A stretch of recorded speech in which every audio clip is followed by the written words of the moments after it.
Welcome back, ladies and gentlemen. We're here. Nick is back. We're back. We had no Nick November and then doesn't want Nick December because that podcast episode took a little bit longer to get out. But we hope you enjoyed our discussion on Silk Sonic, Forza, and Taylor Swift. That was a nice little break for Nick, I'm sure. Yeah, although I would have liked to talk about Silk Sonic and Forza, so if we have some time, we might get into that a little bit later. You didn't mention the name of the show. It's Nick and Manny's Infinite Podcast, but this is a special episode. What's the episode, Manny? This episode is called Nick and Manny's Halo Infinite Podcast. Yeah, baby. Today, baby, Halo, it's been out since Wednesday. We finished the game. We're all three recording of us. this on that Saturday. Yes, all three of us. We have a special guest with us here who we'll introduce in a moment. All three of us finished the Halo Infinite campaign. We haven't done all the side activities. We haven't, 100% of it, but we did finish the storyline. We've played the multiplayer extensively. When I looked before the campaign when I looked before the campaign came out, it said that I had played over like 24 hours already. Mm-hmm. So I think we have a good enough basis to talk about, our thoughts on the Halo Infinite package as it stands at launch right now. Mm-hmm. But we did mention we have a guest with us. We have one of our friends who's actually Dutch. Our friend Ramon Kok. He's here with us to talk about Halo. We know him through, other Discord channels that we're in, but he's a photographer. He takes a lot of cool photos and stuff. So Ramon, is there anything that you would like to say about yourself to the people to let them get to know you? I'm Ramon. I'm from the Netherlands. Photography is a hobby that got way out of hand with way too many camera gear that I bought, and mainly airplanes because I live right next to the main airport here. And other than that, a lot of ships. And you love Halo. That's about all I know about you, is that you love airplanes and you love Halo. No, Halo and Forza. Oh, and Forza, that's right. Yeah, Ramon has played a lot of Forza. It's funny because he sent a message the other day and he was like, I found every road but one and now I'm struggling to find it. And then he played a race and he found it. So Ramon has played a lot of Forza and not just 5, all the other ones as well.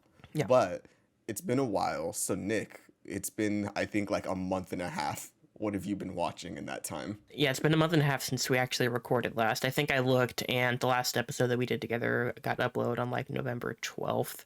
And that was like, it took me a couple weeks to edit just because of everything that was going on. So it's been a long time since we actually did this.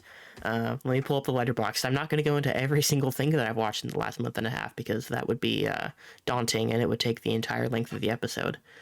We might have another 4-hour episode if I did that. So let's see what I've been doing in the last couple weeks. Where should I start?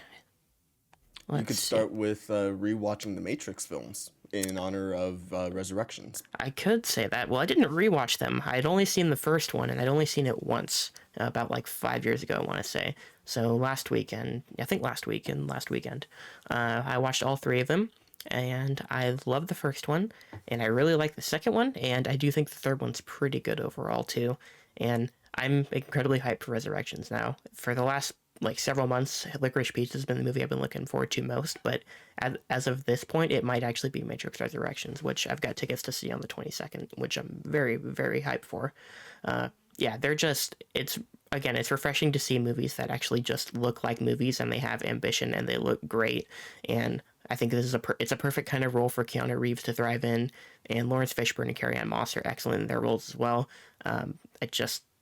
I just love the whole vibe of those movies. And before Resurrections comes out, I got a couple weeks still. I'm going to try and watch at least a few other entries in the Wachowski's filmography before that point.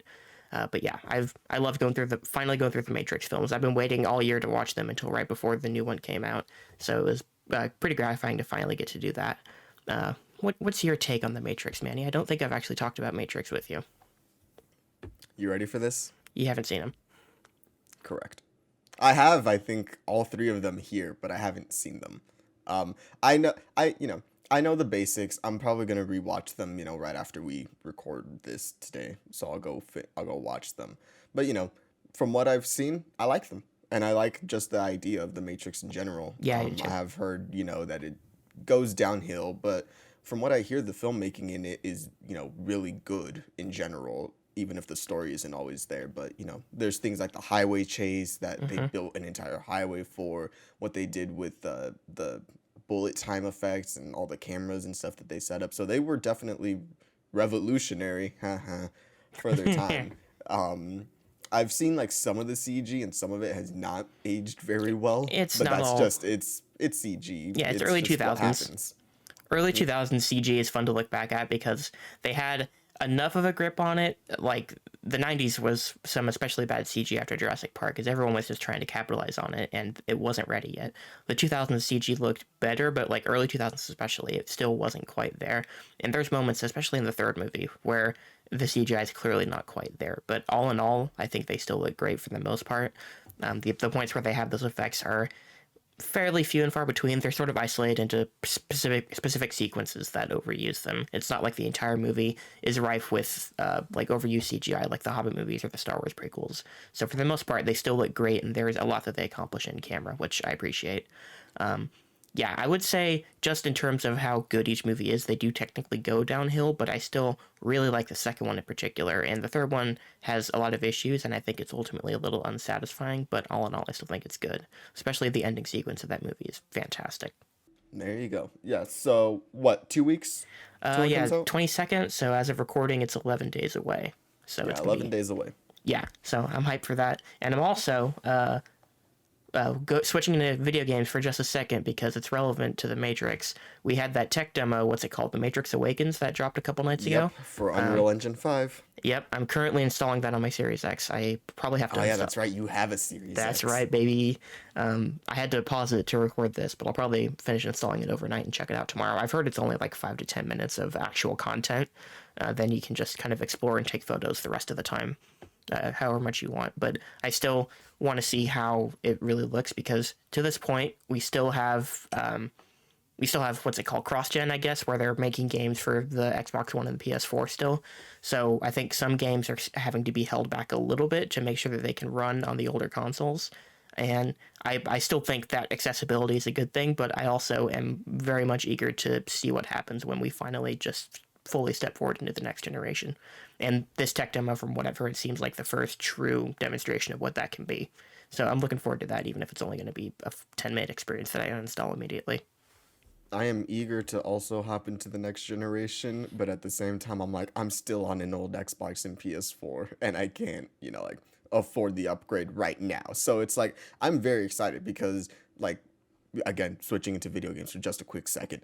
I don't know if you've seen Forspoken, but it's an epic game that is supposed to be the first entire game built in Unreal Engine 5. Mm-hmm. And if you know anything about me, you know that I love Avatar: The Last Airbender, and it looks like a medieval kind of like gothic version of Avatar: The Last Airbender where you're using elements like water or earth to all these other things, and it looks great, and that comes out next year. And so I'm like, do I bite the bullet or do I upgrade my computer? Like it's just, and chip shortages aren't helping anything either, even though I've had 2 opportunities to get a PlayStation, but that's neither here or there.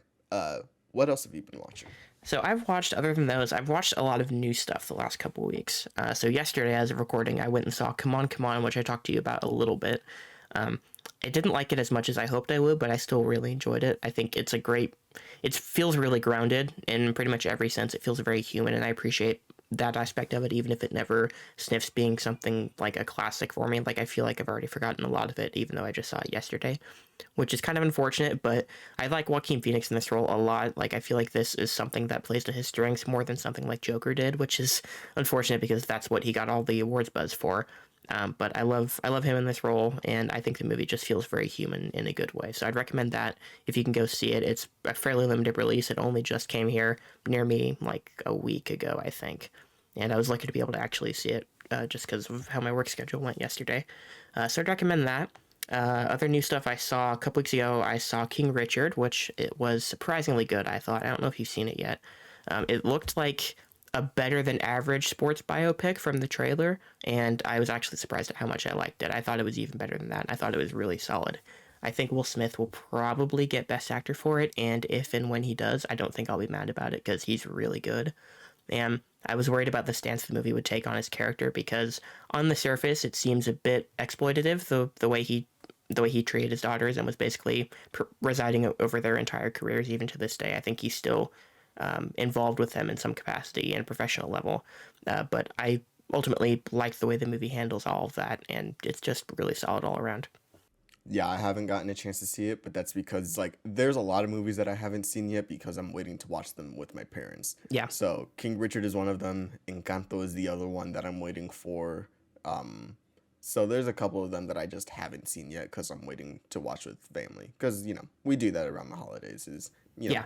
Thanksgiving would have been the day where we would have gone to the theater. Oh wait, we did. We went and saw House of Gucci. Yeah, you saw House of Gucci. Anyways, yeah, which was another new movie I saw. I saw that, I think I got an early screening of that like the week before it came out because it was an AMC investor screening, and I was able to just check a box on the AMC app and say that I was a stockholder, and so that's what got me into the theater to see it. So that was a little funny story, and we can talk about House of Gucci a little bit if you want, because that's something we both actually saw. I thought it was pretty decent, and that was another one that I didn't love like I wanted to, but I don't think I necessarily expected that I would love it based on some of the vibes that I got from the trailers. Yeah. I liked it in general. I was looking forward to it a lot, so I think like I was just like a little bit disappointed, but going into it, seeing the reviews and hearing like people's thoughts and stuff, I was like, oh, okay, so this is gonna be a little bit wackier than what I thought it was gonna be. I think it's a very interesting story, and it is, for me, a good biopic should make you interested in the story to make you want to go read more or learn more about it, because most likely than not, they're not 100% true, which is 100% the case with almost every biopic. They're fake in some aspect. So this was like really interesting. I'm not like huge into fashion or anything like that, but I really liked everything that it, was doing for that. The one thing that everyone has been talking about is Luigi. Paolo Gucci, played by Jared Leto, aka Morbius, aka the dude from American Psycho that gets his head chopped off by Patrick Bateman. I'm assuming that's his name. I forgot his name. I was about to call him Andrew Bateman. I'm like, you were correct that's about someone Patrick else. Yeah, Patrick Bateman. I forgot the actor's name too. Christian Bale. Christian Bale. Yeah. You forgot to mention his iconic turn as the Joker in Suicide Squad. Oh right, he was the Joker. See, I was thinking like, was he Joker? Yeah. And he was. Yeah. He was in the Snyder Cut too for that wacky ass epilogue they did. Oh yeah, they did an epilogue for the Snyder Cut. Which okay. Anyways, Snyder Cut. We can get into that another time. Go watch it. Well, we're not going to get into it ever. But yeah, Paolo Gucci, played by Jared Leto, is one of the most bizarre things that I've seen, but at the same time, I kind of love it. I don't think I love it. It's not that like I thought he was bad, but it almost feels like I feel like he was sort of directed to be that. But I think that's an overall issue with what the movie is, because to me he doesn't fit with what the rest of the movie is. Even though everyone else is doing varying levels of silly Italian accents, Lady Gaga almost sounds kind of Russian, I think. But like everyone's doing a silly accent. Adam Driver is. Al Pacino's doing like the bare minimum of one, but he's still kind of doing one. Everyone else is doing their silly accent, but he goes so over the top with everything. He's in a fat suit. He's got a bald cap on. He's got a fake mustache. All this stuff. Like they went so far camp with him that I feel like even though the rest of the movie is silly in some aspects, it feels like he's in another movie. And like everyone in the theater was laughing at everything he said. And it's not that I thought it was all unfunny, but to me it felt like that aspect of the character didn't mesh with what the rest of the movie was trying to be, because I think the rest of the movie was unintentionally funny if it was funny, and I feel like he was sort of clashing with that. I 100% agree with everything that you're saying. Like, I don't think that he fit in this movie at all. I think he was just not, well, I think like just the character, the way it was written, the way it was directed and stuff, completely different movie. That said, it's like when you have that guest star that has nothing to contribute to the actual story and they're just in a completely different place, but you like them. And that's how I felt about just Paolo. I don't like Jared Leto at all. I don't either. Bad vibes. Bad vibes all around. Yeah, I mean, he has his own cult, so that says that. But like, I don't think like he was, I guess, good in the movie, but I was just interested to see what he was gonna do next all the time. Yeah, it's just a fascinating case where it's like you sort of can't look away, but you also have no idea whether that's for a good or bad reason that you can't look away. You don't know if it's captivating or if it's a car crash. All you know is you can't look away from him. Yeah, that's pretty much how I felt about that. And I mean, I wouldn't say like that's how I feel about the movie in general because I did like a lot of it. Also because I just love Italy. So seeing them shoot in Italy was really nice. But yeah, I thought it was fine. I guess I'm disappointed by it. There's Yeah, other films that I've liked more, but there's definitely films that I've liked less this year. I think it's perfectly fine. I don't know if I'd watch it again. yeah, I I don't. think one time Maybe was down the line. enough. Yeah, Yeah, maybe I down have the no line. desire to see it anytime soon. I don't think. I might go back to it, but I don't think a reappraisal will make me feel much different either direction on this one. I think it'll just kind of settle in at the 3.5 that I gave it. Yeah. But The Last Duel, on the other hand, Oh those yeah, damn millennials. Anyways, that movie was great. I give him a pass because that movie was great. But the Ridley Scott rule meant that the next movie he made after The Last Duel would not be so good, which was factual, even though the movie was still okay. yes, this is by no means Ridley Scott's worst movie. No, There no. have been way worse films. This is Yeah. just, it's okay. It's fine. It's perfectly serviceable. It's not gonna be, the worst thing that he's done, but it's No. clearly not the best thing either. I think it's perfectly fine given his track history. The last 10 years or so has been very shoddy. Yeah. I think this is one of the better, lesser films, if that makes sense. Yeah. It's like a solid medium tier in his filmography. Like, Yeah. I don't think anyone will point to it as some of his best work, but it's so much better than his worst stuff. 100%. Yeah. So one more thing I wanted to mention, just because I think the last time we recorded, we talked about this movie a little bit. A movie that you thought from the trailer looked really damn pretentious was Belfast, that I went and saw a couple weeks ago. And after seeing it, I can say I'm pretty sure even you won't find that movie pretentious, even though it's in black and white. I really dug it, and I was surprised at how much heart was in the movie from start to finish. What I didn't know, I don't know if you knew this beforehand, but I didn't know that the movie was basically Kenneth Branagh's life story that he was writing. It's all about where he grew up. It's all about him as a kid and his own experiences growing up in Ireland at that time where there was unrest happening, and all about moving, like, getting ready for his family to move to England away from all the unrest. And I didn't know that that was his story until after the movie, and that made me like it even more when I realized that, because I could feel the heart in this movie from start to finish, and I think that set it apart for me. I think that's what made it not feel pretentious on the surface, was that I could feel his own deep investment into what he was portraying on screen. There you go, folks. If you want to see Belfast, you have Nick's endorsement. Whatever that means to you. Yeah, yeah, yeah. I mean, like, endorsement is good, in my opinion. Unless you're like Armand White, which... Armand I don't even White, know who that man. is. Oh, you don't know about Armand White? I don't think so. Oh my god, I'll tell you after the podcast. Okay. Basically, Armand White is this guy who likes every bad movie and hates every good movie. Okay, he's one of those people. Yeah. He must have been the But- culprit behind the one negative review of Toy Story 3 on Rotten Tomatoes. It must have been him. He's the one behind the one negative review on Paddington 2. Come on, Oh, guys. That film. okay, yeah, that I film remember was now. 100%. And then because Citizen Kane lost its spot, they were like, no, now Paddington 2 doesn't get to be number one. We're gonna screw Paddington 2 out of its rightful number one spot. I know, it's so bad. Anyways, Paddington 3, it's happening, folks. Oh, really? Go watch it. It's still, yeah, I'm pretty sure they've already said Paddington 3 is happening. Awesome. I didn't know that. Paddington, delightful film series. They're great. They're probably showing on Freeform right now because it's the 25 days of Christmas films or whatever that they show on Freeform every year. Okay, yeah. one more thing I wanted to mention. One more movie. Don't ahead. even have to go into detail on it, but it's on Hulu now. So I will mention that I watched Pig a few weeks ago with Nicolas oink. Cage. Oink oink, and it's one of my favorite movies of the year. I think it's a great performance by him. It's really small and intimate. It's not necessarily what the trailers portrayed it as being. I don't think it's like a John Wick type movie at all, which is what some of the vibe that I got from the trailers. But I think if you have Hulu or whatever its equivalent is overseas and it's available, I would strongly recommend watching Pig, because I think it's one of the best movies of the year. One more endorsement for me. That's it. Yeah, that's another one that I've been waiting to see. So It's a tight 90. It's a tight 90. Nick loves them tight 90s. Ramon, have you seen anything that you want to talk about in the last, couple weeks? Hawkeye? Maybe? Yeah, baby. We'll get into that a little bit later. And other than that, not too much actually. The movie theaters are here kind of closed because of a new lockdown, so Oof. I can't go to a lot of places. Yeah, this country said fuck lockdown after about a month, and we've never gone Yeah. back. Which, by the way, if you are, experiencing lockdown, we are sorry for that. If you're not, please make sure you're taking proper safety precautions.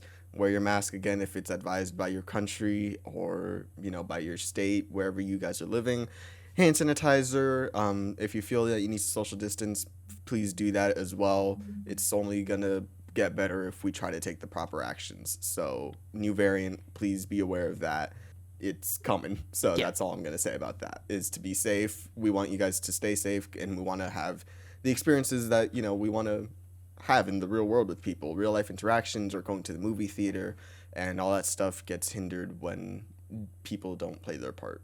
We're going to Vegas in June. You guys are going to Vegas in June. Yeah. I'm not going. Yeah, sorry. I guess I'm the only person here that's actually going to WangerCon. Yeah, me and Ramon will have a great time just playing Forza or whatever. Yeah. One more thing I mentioned that I watched that we can talk about, I guess fairly extensively. I watched it last week. I finally watched the second season of Ted Lasso. Yeah. Love Ted Lasso. Oh, that's your impression of the opening thing. I'm like, what are you talking about? Yeah, that's Mumford doing the opening of Ted Lasso. He just screams, "Yeah!" I was driving back home yesterday from school, and that song came on, and I was like half asleep, and I heard him It woke scream, you right "Yeah!" up. and I woke up. Oh, I've done that. I've done that before. Like if I'm up at like five o'clock and have a long drive to wherever I need to go for work, I will make sure that I'm playing music so I can sing along to it, because that's the only way I'm going to stay awake behind the wheel. Yeah. So Nick, you saw Ted Lasso. What did I you did. think? Season 2.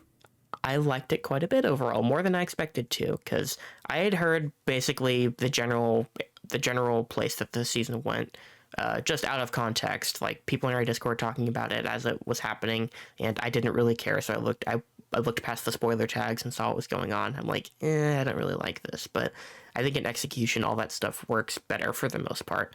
There's one subplot that I didn't particularly care for, but overall, I liked where this season went. I liked that it got more serious in parts. Fairly meaningful discussion on mental health in certain aspects, even if I don't think it's all 100% totally effective. I think it's still really solid for the most part. I think I might have liked the first season more just because it's a little bit shorter and it's more focused on the actual. I feel like one gripe I had with this season is that it feels like everything that's happening with the team is like a distant second or third place in priority of what the show is talking about, which I would have enjoyed a bit more focus on that stuff. But all in all, I think it's a really solid season. No, I agree with all those points. I was raving about it because I liked the season. I wasn't one of those people that's like, Ted Lasso is bad now. No, Ted Lasso is still good. It's definitely it's longer, so there's more focus on a lot of other things. Like you were saying, the team isn't the primary focus like it was in the first season. Yeah. But I did like its exploration of pretty much every character. I liked the Roy and Keeley situation. I liked seeing Jamie's redemption arc and him trying to be a better person. And there's that scene midway through the season. I guess we're gonna go into spoilers. It's been spoilers for Ted Lasso. It's been 2 or 3 months now. The scene where Jamie's dad comes to the game and they lose, and Jamie's dad is like being really abusive to him. So Beard kicks him out, and then Roy just comes up to Jamie, and he's giving him this death stare, but he just embraces him for a hug. Yeah. And, like, you really felt that, like, they're both at this place now where they both understand the other person and can just put aside any of the disagreements and stuff that they've had and be there for each other. And I'm like, oh, that's really good. It's a really good scene. Yeah, no, I love that scene, that episode in particular, because that episode has such a build up that you feel like it's going to be a triumphant moment, and then they just get totally destroyed. And that's a good place to leave all the characters at, because the aftermath of that episode is pretty much every single character in the show at their lowest point, and the rest of the season is them working through that. And I think all that stuff works really well for the most part. Yeah, and that's also when we get the first, like, opening about Ted and his father and sort of what happened there. And that's when he finally That's when he starts, like, open up to the therapist and say, like, hey, this is what happened in my life. I know that I'm, a bitter person at times. I know that I have these relationships with therapy and this stuff, but this is why. And so I really liked going from that point on, especially the relationship with Ted, and I believe Sharon was her name, but the relationship between the two of them and how that grew, and sort of how she opens up to him about she might be a therapist and, listening to other people's problems, but here are the problems that she goes through herself. Yeah. And the way that they end the season with the two characters, I really liked that. I'm curious if the subplot that you didn't like was the one between Sam and Rebecca. Yeah, I feel like that's the one that a lot of people didn't like. Yeah, it's not just the age gap thing. That just feels a little weird, but it's like, I don't know, it just feels kind of contrived, the whole thing. I don't even have strong feelings about it either way. It's just like, yeah, I could do without this. Yeah, it was set up in season 1 a little bit. I don't even remember him in season 1 hardly at all. Yeah, he wasn't in a lot of season 1. Oh, but Sam, he was a great character that got to be fleshed out. I really liked what they did with his character and sort of what it means to represent a team, but also a country, and sort of that whole aspect of it as well. I didn't realize that you saw Promising Young Woman, right? Yeah. Did you realize that the prince was in Promising Young Woman? Yeah, Sam Richardson. He was in a movie from this year called Werewolves Within that I saw over the summer during Tribeca, and I liked him a lot in that. I think he's in I Think You Should Leave too. He's like one of the recurring cast members on that. I Think You Should Leave. He was in New Girl, which when I looked at the cast list, I'm like, oh, it's Officer Dunson or something like that from New Girl. Yeah. Speaking of what, like New Girl, I love New Girl. I've been watching Manny's clips of it endorsement on is New YouTube. Girl. New Girl's good. It leaves Netflix in January, so it's sad. And no, I saw them. I actually saw a tweet that they said they were no longer gonna remove it in January. They said they were gonna keep it indefinitely. New Girl is one of those shows that I've seen a lot of times that when I could have been watching other things, like Teen Wolf, but I'll get into that later. But yeah, Ted Lasso season 2. I think it's good. That's one of the reasons why I am leeching off of my friend to use her Apple TV Plus. I'll probably start sending her like a yearly payment of just being like, hey, here's money, so that you don't have to pay it all yourself. Because I'm using it for that and also Dickinson, and other movies that they have on there. But I like Ted Lasso season 2, and it seems like you did too. Yeah, for the most part. There was one thing I was going to mention. Overriding feeling I had watching pretty much every episode is I feel like, for better or worse, most of the stuff that happened in each episode, because each episode, like, there's overarching stuff between the characters that doesn't get resolved, but like the actual plot of each episode feels like it's resolved by the end of the episode. It's episodic in that nature, and I feel like some of that stuff really needed more room to breathe. Like the subplot in particular I'm thinking of was the first one with Sam, where he's got the ethical dilemma of where he's learning that the parent company that owns the team, or whatever it is, I don't remember the exact circumstances, is like destroying the environment of their country, and he doesn't want to represent them, so he's got an ethical dilemma, and he tells Rebecca and the team to take him off the endorsement, and so the owner of the parent company says they need to cut him, and basically they just say no and tell the owner to go fuck himself, and then that's it, and that's how it resolves, and there's nothing really beyond that. Other than like you hear some lip service from his dad later on in the season about how he's such a positive representation of his country now. But I feel like something like that, especially something as meaty as that happens in the real sports world all the time, needed more discussion and more time to breathe. But it feels like it got resolved way too easily for how big of an issue that could potentially be. And there's stuff like that in pretty much every episode, where some stuff just feels like they don't give it enough time to breathe, and then they just resolve it by the end of the episode, and then they move on.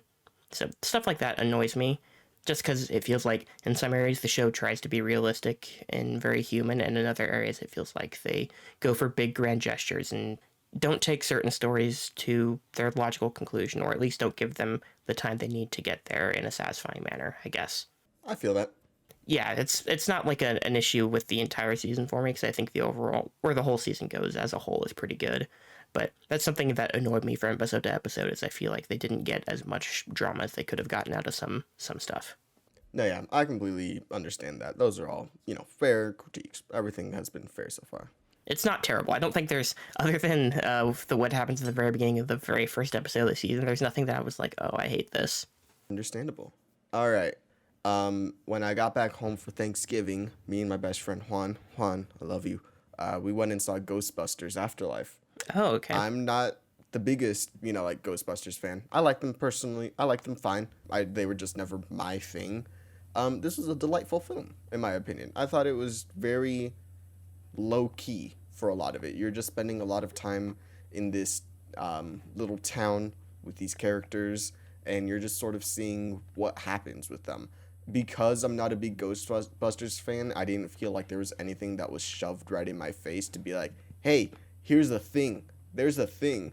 But like in the background, you could see like books standing tall. So like Paranormal Activity had been there and stuff. My main complaint was the end, where they show a character and they do linger on that for a long time. Yeah. And I'm like, But you knew they would do that. You just knew. yeah, I knew that would happen. And there's a lot of things like you could guess from the story pretty early on. But other than that, it was perfectly fine in my opinion. I probably won't rewatch it, but I think it's the second best Ghostbusters film. For however much that means. Yeah, for however much that means to any of you guys. I had no desire to see it, and I probably won't see it. Nah, you're fine. Yeah, that trailer, it wasn't to the level of the Eternals trailer, but for when I was watching a lot of movies in September and October, that trailer was so overplayed that any desire I might have had to see the movie just got stomped out by that trailer. It looked very generic to me, and I just got tired of hearing the same stuff over and over again. And it seemed like it was fairly generic for the most part, and if that worked for some people, that's fine, but it didn't do anything for me by the looks of it.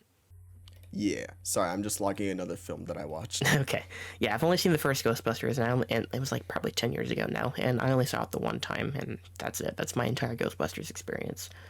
It was weird how they marketed that movie in that they have like Jason Reitman there with his dad talking about the legacy of these movies, and it's like you were a comedy with the SNL guys that did well enough that it got a sequel.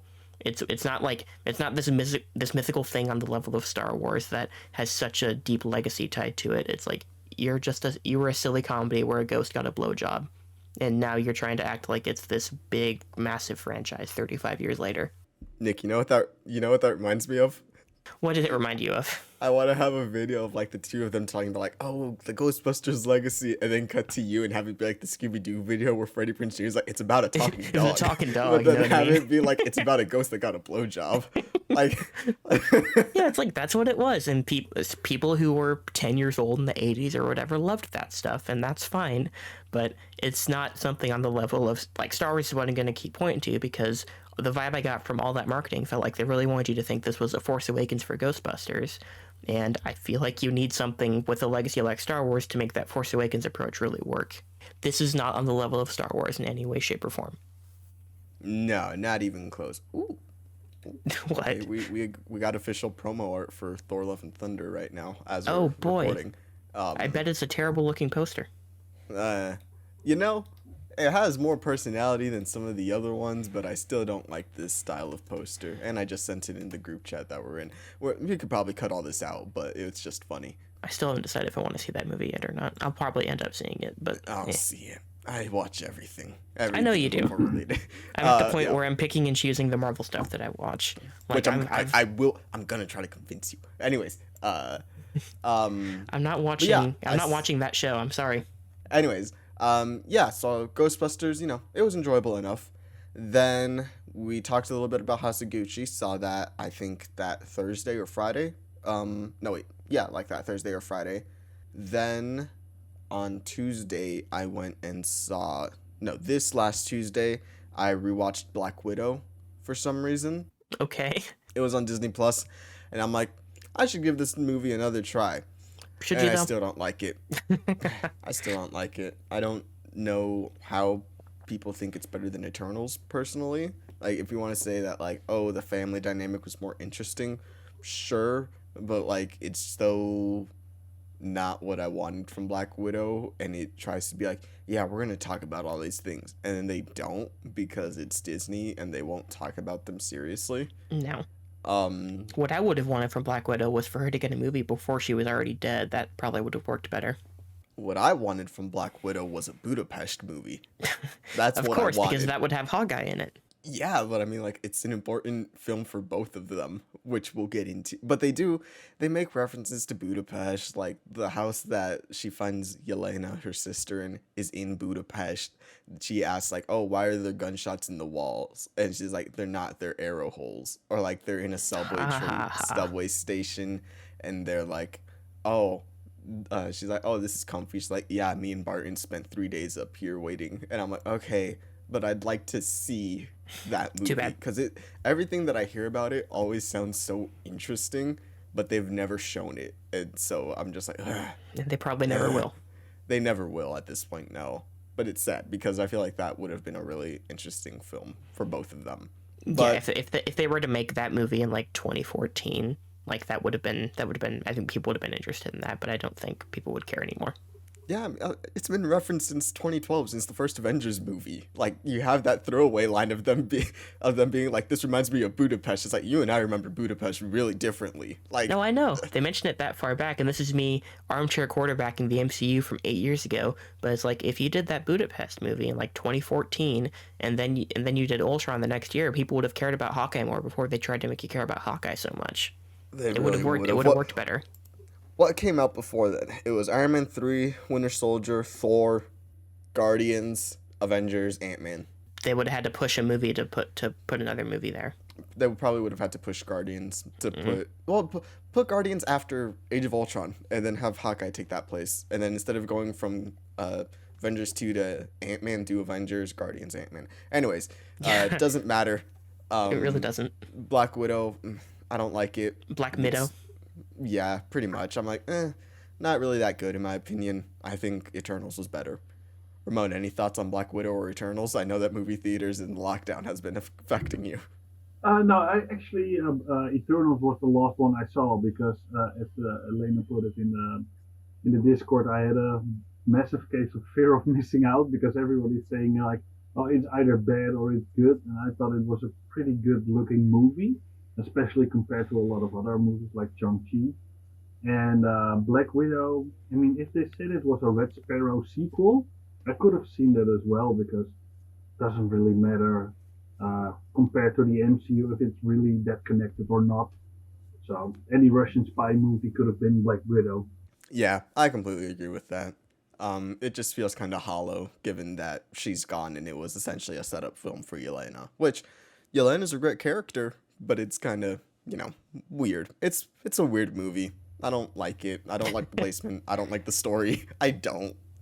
But then on Sunday, the big boy, the Mets, baby, the Mets. It's all about the Mets. You and I and Herman Puebla, we went and we rewatched Spider-Man Into the Spider-Verse. You had watched it like a week before, but then you're I'll rewatch it. Yeah. Well, I thought it'd be fun to watch it together. That was something we haven't done a watch along for, and we haven't done a watch along together in a while anyway, and it was a lot of fun. I think I'll need to give that movie a couple years break now before I see it. Well, fuck, I'll probably watch it before the new one next year, which we'll talk about in a second, I'm sure. But yeah, I need to let this movie breathe for a while because I've seen it 4 times in 3 years now, which is a lot by my standards. I've seen it 1, 2, 3, 4, maybe like 5 or 6 times. It was really funny because a friend of mine, I had said to her, I was like, oh, I really love this movie. I cried 5 times, which I did. I cried 5 times I cried 3 times in the theater just because it's so good. And I can say exactly when they were. It was What's Up, Danger. It was the first Stanley cameo. And then it was at the very end when he talks about anyone can be Spider-Man. Those are the 3 things that I'm like, damn, this is a really good movie. On top of it just being, in my opinion, the best Spider-Man movie. I know a lot of people say, but Spider-Man 2. Yeah, who cares about Spider-Man 2? Into the Spider-Verse. I'm probably one of those but Spider-Man 2 people. I go back and forth. Yeah, which is totally understandable. They're both masterclass films, in my opinion. I just really love Into the Spider-Verse. But I mean, like, what can you say that hasn't been said? It's a great film, great animation, great story, great introduction to all the characters, great balancing of everything. It's basically perfect. Like, it's energetic from start to finish. The energy is just, every time I feel that movie, it's paced so perfectly, and the energy is there from start to finish. There's not really a point where that movie dips at any real point, and that's, I think, what I take away from it. If nothing else, I just want your movie to feel energetic in whatever way that your movie can feel energetic. That's why, for the longest time, I really like J.J. Abrams stuff, because his movies feel energetic from start to finish, and that got a little too frenetic in like Rise of Skywalker, but otherwise, like, that's kind of what I want my movies to be, and I feel like Into the Spider-Verse is that.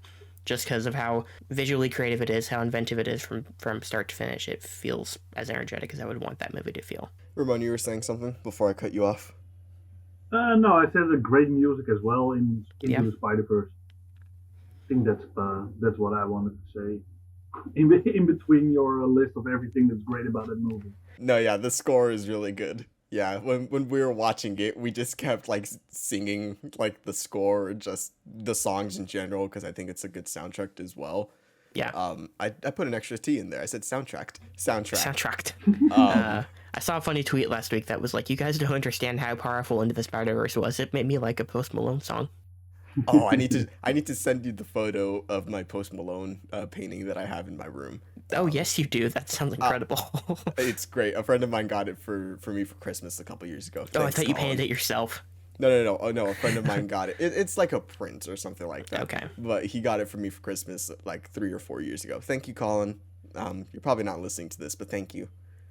And then the last thing, baby, the big one, Another big one. Hawkeye. Oh, okay. Hawkeye.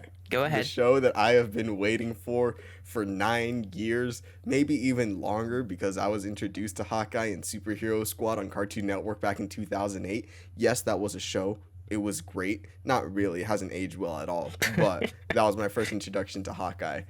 This show is pretty much everything that I wanted it to be. I think it nails a lot of the stuff from the Matt Fraction and David Aja run. Make sure you say David Aja's name because his art is just as impactful for the story as the writing is. Please, Marvel, give him credits. You're not going to watch this, but don't just give him a thank you. Put him as executive consultant or something like that with Matt Fraction. He deserves to be credited for that artwork on that run just as much as Matt Fraction does for the writing. Is he getting the Jack Kirby treatment? Yes, Marvel hates to pay their artists, and Yeah. they hate to pay like their contributors, but that's just the comic book business in general. But David Aja Matt Fraction run that came out in 2012. My Life as a Weapon. It ran for 22 issues. I'm currently rereading it because I haven't read it in 9 years, but it is just so joyful and delightful. And maybe that's just my reflection of it because I wanted it to be joyful and delightful. But it's set during the Christmas time, which is one of my favorite parts of the year. It's set during the winter, which is another one of my favorite time of the year. And Christmas in New York wait, did I say the same thing twice? You said Christmas and winter time. I meant Christmas, and it's set in New York, which is like every time that I've seen New York, I know people say like, oh, it's so disgusting, oh, blah, blah, blah. I'm like, I don't care. I love New York. Like, that's where I've always wanted to go. And we've tried, like, I've been baited twice of saying, like, yeah, we'll go to New York this year. And then we don't go. And then, yeah, we'll go to New York this year. And then we don't go. So next year, we're saying that we're going to go to New York next year, but we don't know yet. We'll see. Because of, external factors and stuff. But maybe I'll go to New York next year, finally. Maybe. But it's just a melting pot of everything I love. I think finally this show just proves that they've known that they could have done a good Hawkeye the entire time, but they didn't. And I'm like, it pains me to see that because I know you don't like Jeremy Renner. I think he's good in this role. I think he's finally given depth. I think especially after the death of Natasha, like we see the Rogers the musical. Also, I'm going to spoilers. Sorry about that. Spoilers for the first 4 episodes of Hawkeye. Yes, first 4 episodes of Hawkeye. Okay. So like we see the Rogers the musical and stuff, and it's the Battle of New York, like the scene that we see. So it's essentially like 9/11 the musical for this character. Like a very traumatic thing that he lived through. He was right on the front line and stuff, and they're singing and dancing about Cap has to save the day and yada yada. But like he sees the person playing Natasha, and he's just like reminded that was his best friend, his kid's godmother, like the best person that he's ever known in his life, person that he went through thick and thin with, and that he had to sacrifice in order to save all these people just for them to parade these characters that were his friends and people that he lived with and died with. And it's just like heartbreaking to see him just sort of look at it and be kind of disgusted of him just being like, what is all this stuff? And I really like how his character just doesn't want to acknowledge that he's a hero, because in his eye, he's a spy. He's someone that's always been meant to kill people. Like, he's not someone to look up to. And during, the 5 years when everyone was gone because Thanos snapped everyone away, when he became the Ronin and he just went around killing everybody, like, he's still living with all that stuff. So when people say, like, oh, you're my favorite, or, oh, can I get a photo, he just doesn't want anything to do with it because he doesn't see himself like that. And I really love the way that he's just a person that essentially doesn't want to be in the position that he's in, but he was roped into it for the last, well, this takes place 12 years. Like, 12 years of his life, he's been a public figure, and it's just really interesting to see his dynamic with that. But Clint isn't the only Hawkeye that we get in this show. Here we go. We also get Haley Steinfeld playing Kate Bishop. Kate Bishop in the comics, she's essentially a better Hawkeye in every way. Hawkeye says it in the second issue of the run. He's like, yeah, she's pretty much perfect in everything that she does. She's extremely prolific with martial arts, with espionage, talking with people, just like blending in with archery. And seeing their dynamic in the show is really interesting because in the comics, they start off, they're pretty much, well, specifically in the Fraction and Aha run, they start off and they're already like roommates. He's trained her long enough. They're friends. They have like all this chemistry and stuff. But in the show, he's very much like, I don't want to be here right now. I need to get back to my family for Christmas. And so they have a lot of like bickering, sort of, not bickering, but she really wants to hang out with him and he just wants to get back home to his family. So they have that sort of dynamic for the first 2 or 3 episodes. And then by episode 3, they have this really awesome chase scene, which is ripped out of issue 3 of that comics run.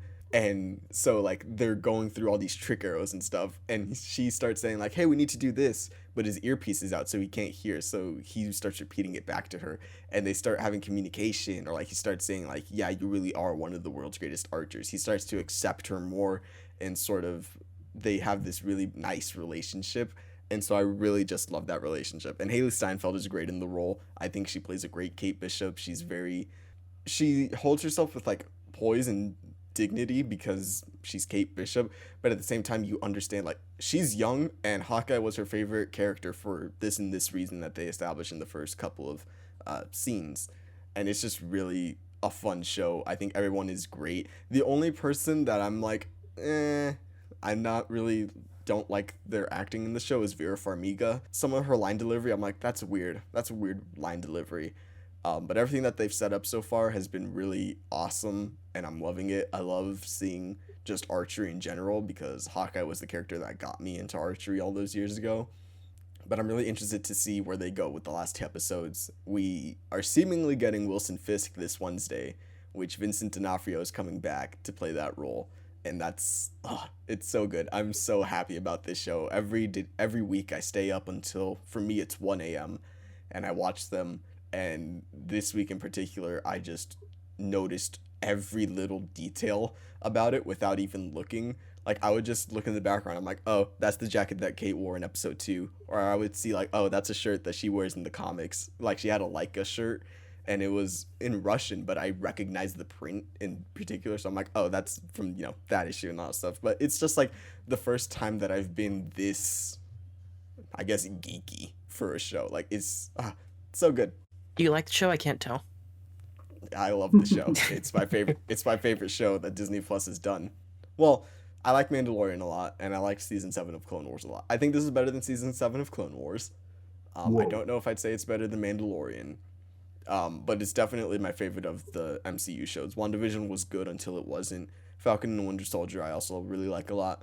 Loki I could not care less about. I think it's a bad show, personally. But this show is just striking on every front for me, personally. You forgot What If. Yeah, I didn't finish What If. I don't think anyone did. I didn't hear anyone talk about What If. No, a lot of people finished What If. Spoilers for What If. They made it of a multiverse and they connected it to the MCU again. And I'm like, why? Fun. They did a whole, like, Guardians of the Multiverse. And I'm like, why? Just let them be individual stories. You know what Star Wars Visions did? They were individual stories. And they didn't connect to anything. That's what this should have been. Anyways, Ramon, you've also been watching Hawkeye. You've got thoughts. Yeah. I mean, I've been to New York, so I see a lot of things that that remind me of it. No, I'm joking. You flew halfway across the world to New York, but Manny and I live in the same country, and we haven't been there yet. Yeah, yeah. I've been there twice. One time during New Year's and one time during the summer. I would say not go during the summer because it's way too warm over there. Yeah, I saw In the Heights. I don't want to be there in the summer.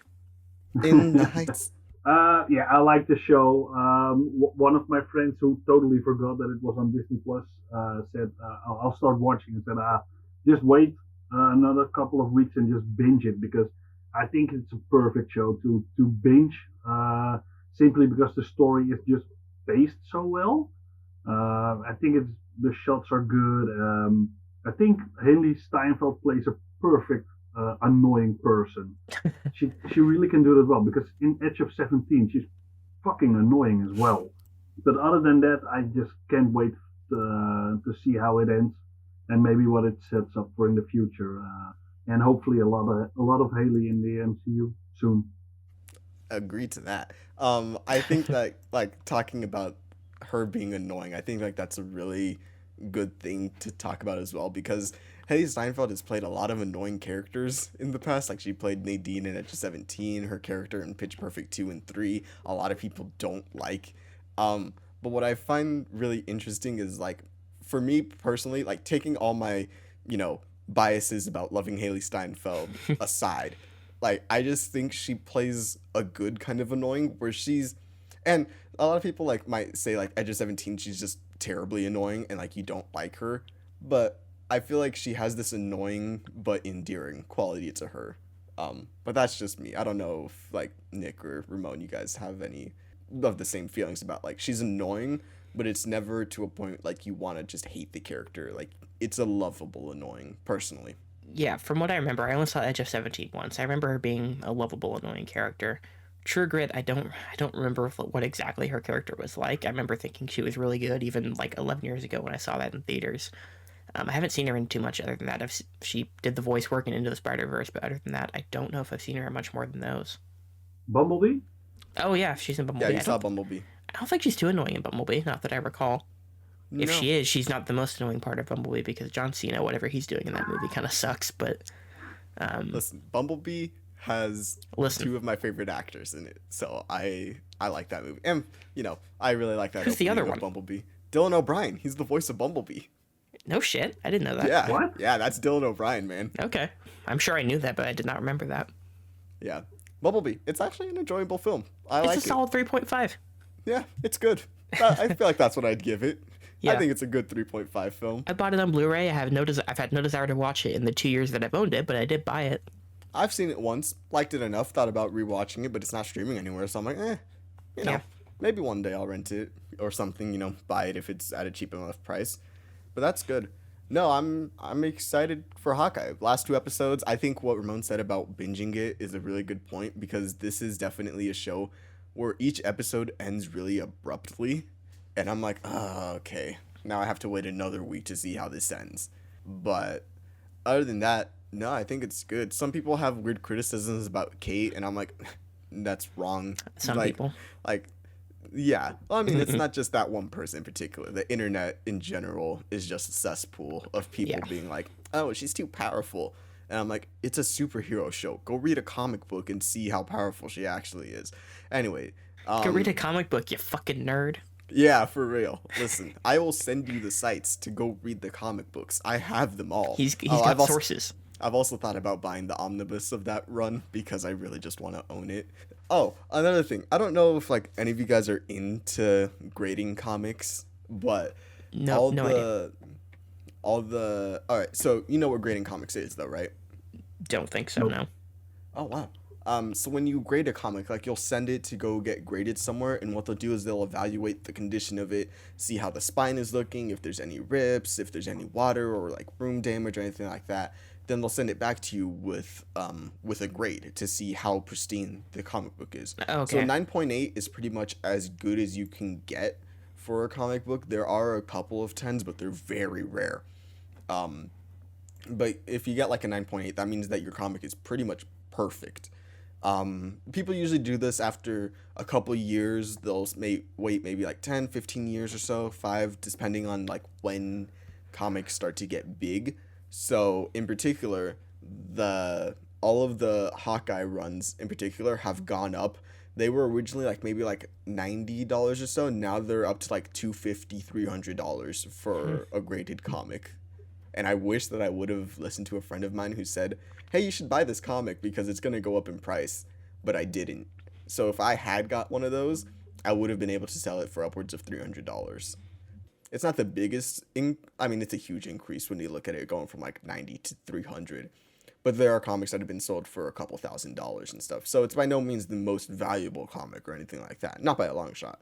But I'm glad to see that people are liking the character more and they're wanting to get into the comic. And I'm glad to see the grading in particular. There are a couple comics that I did buy that I have the intention of getting graded in a couple years. One of those is Good Boy. I'll talk a little bit about that. Good Boy is essentially John Wick, but a dog. So the dog's owner gets killed, and the dog has to go and kill everyone else. And I'm really excited for that book. It's 3 issues. First issue comes out in December. I'm waiting for that to be shipped my way. I have the first 2 coming, and then I have to order the 3rd one. But that's a 3 comic run that I'm not gonna open at all, and I'm literally just waiting for it to get big because I have a feeling like it will. But other than that, I guess the last thing that I'll talk about for what I've been watching is I've been watching season 3 of Dickinson, another Haley Steinfeld show, where she plays Emily Dickinson. I didn't love season 2. I thought it was a bit weird. Not weird. I didn't like in particular one character, which was Sue, who's played by Ella Hunt. She's in Anniversary of the Apocalypse and a bunch of other things. She has a new EP out.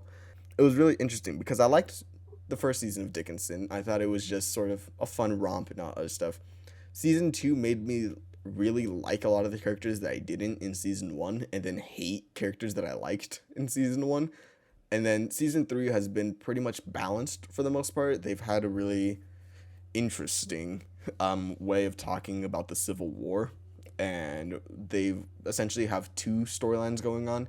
You have everything that's happening with Emily Dickinson in Amherst, Massachusetts, and then you're following I don't know if he's a former slave or if he is a slave that left, but they're setting up a battalion to fight off against, the Confederacy, and sort of talking about the complications of trying to set up a black army during that time. I don't know how people feel about the way that they portray stuff like slavery and the black armies and trying to set all that stuff up, so I have nothing to say about that in particular other than I like the characters.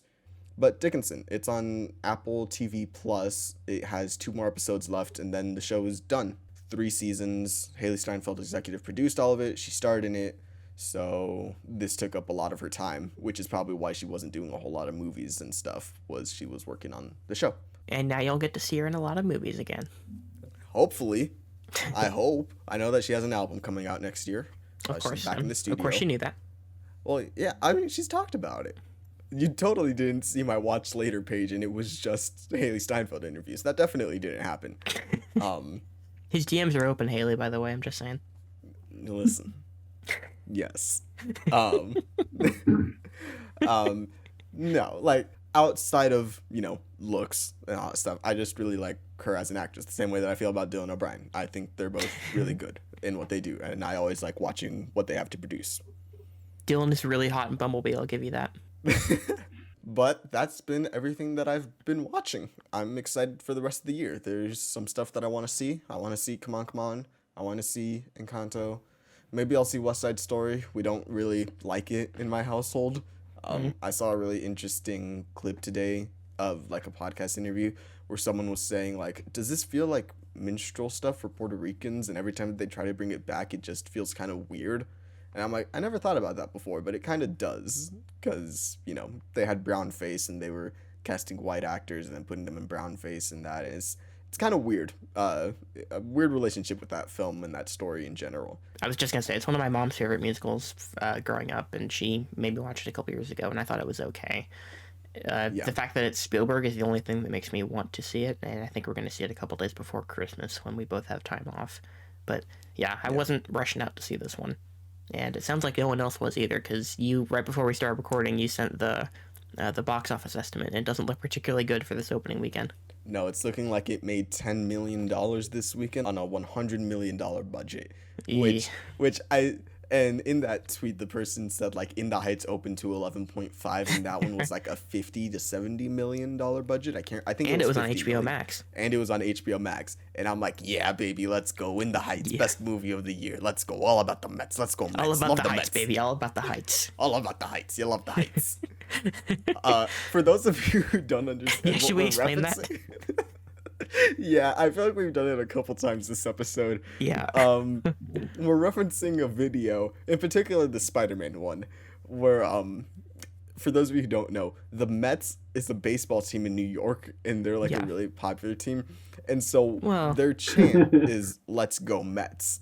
And so there's a video of someone essentially like redubbing Kingpin, where he says, like, it's not all about the money, Spider-Man. It's about the Mets. Love the Mets. Let's go Mets. Love the Mets. Get a home run, baby. And someone should, in like some junk interview, someone should show that video to Liev Schreiber and see if he can dub it over for them. Oh, that would be great. I would love that. He would do great at it. He would. Like there's one line in particular that I like that Liev Schreiber does. I love when he says, like, you're gonna love this. It's a hell of a light show. I don't know what it is about that line. It's just that line delivery. I really like it. But yeah, that's what we're talking about when we say, like, let's go Mets, or we do anything in that sort of, like, let's go Mets, love the Mets, gotta go, baby. Like, that's what we're referencing. It's really stupid, but it's really funny at the same time. Yeah. But I think we've gone through everything that we've been watching, which means that we are ready to talk about Halo. I think so. I don't really have any other games that I want to talk about. I've been replaying Spider-Man Miles Morales. By the time that this episode will come out, I will have done a charity stream over on the YouTube channel Blitzwinger. We're going to be playing, or we will have played, the entirety of Spider-Man Miles Morales in one sitting, and any of the funds that will be raised during that stream will be going to the Boys and Girls Club of Flagstaff, which is where I go to college. I've been to their area, I know the Boys and Girls Club over there. I have some people that work over there, so that will have already happened, but you can still go back and you can watch some of it. You can donate. That'll be open, I'm pretty sure, pretty much the rest of the time that the video is up. So if you are interested, you can go and watch all that stuff. But other than that, I haven't really been playing anything else besides Halo. Yeah, I did play through the whole Halo 5 campaign on Twitch last weekend before Infinite came out. That was one thing I was playing. Otherwise, I think hasn't been much that I've been playing otherwise. Yeah, I'm really struggling to remember. I think it's pretty much just been, and I've been playing like Master Chief Collection multiplayer, Halo 5 multiplayer, and Infinite multiplayer, which I don't know. We can start by talking about the multiplayer before we get into the campaign, because I think since our last recording, I don't think the actual multiplayer is even out last time we recorded. That's how long it's been. No, it is not. We did not talk about the multiplayer. Yeah, so we can talk about the official release of the multiplayer. I guess I'll start. It's a little bare bones, and I kind of want more content, and I'm sure they'll give us more content, but it's really some like the features themselves are really lackluster. I think the core gameplay is excellent for the most part, but the playlists are very, very bare bones. You can't even search for individual game modes. Like, there's no way, if you just want to play Slayer and turn your brain off, there's no way to just play Slayer at the moment, and stuff like that's annoying me. I think there's not enough maps, at least at launch. It feels like oftentimes I'll get the same map 2 or even 3 times in a row, because they don't keep you in your lobby, so you just have to search for a specific one of the like 4 search types, so you'll be put on the same map doing the same mode quite often. So I feel like that's hurting the replayability of the game so far to me, because I haven't played the multiplayer as much as I would have thought, and I think that there's a lack of content at launch is probably what's deterring me from playing it more. Ramon, your thoughts? Well, I haven't played multiplayer a lot because I suck at it. So I agree with the comments of Nick. I mean, the maps itself, they're not too bad. And contrary to Reach, all these maps we've seen are not in the single player. Mm-hmm. So that's a given. What I really missed was SWAT. That's the game mode I played the most with friends back in the Reach days and Halo 3, and I'm not the biggest fan of the extra tools you have. I'm not sure what they call it, like the grapple hook, the thrusters, and the drop wall. Yeah.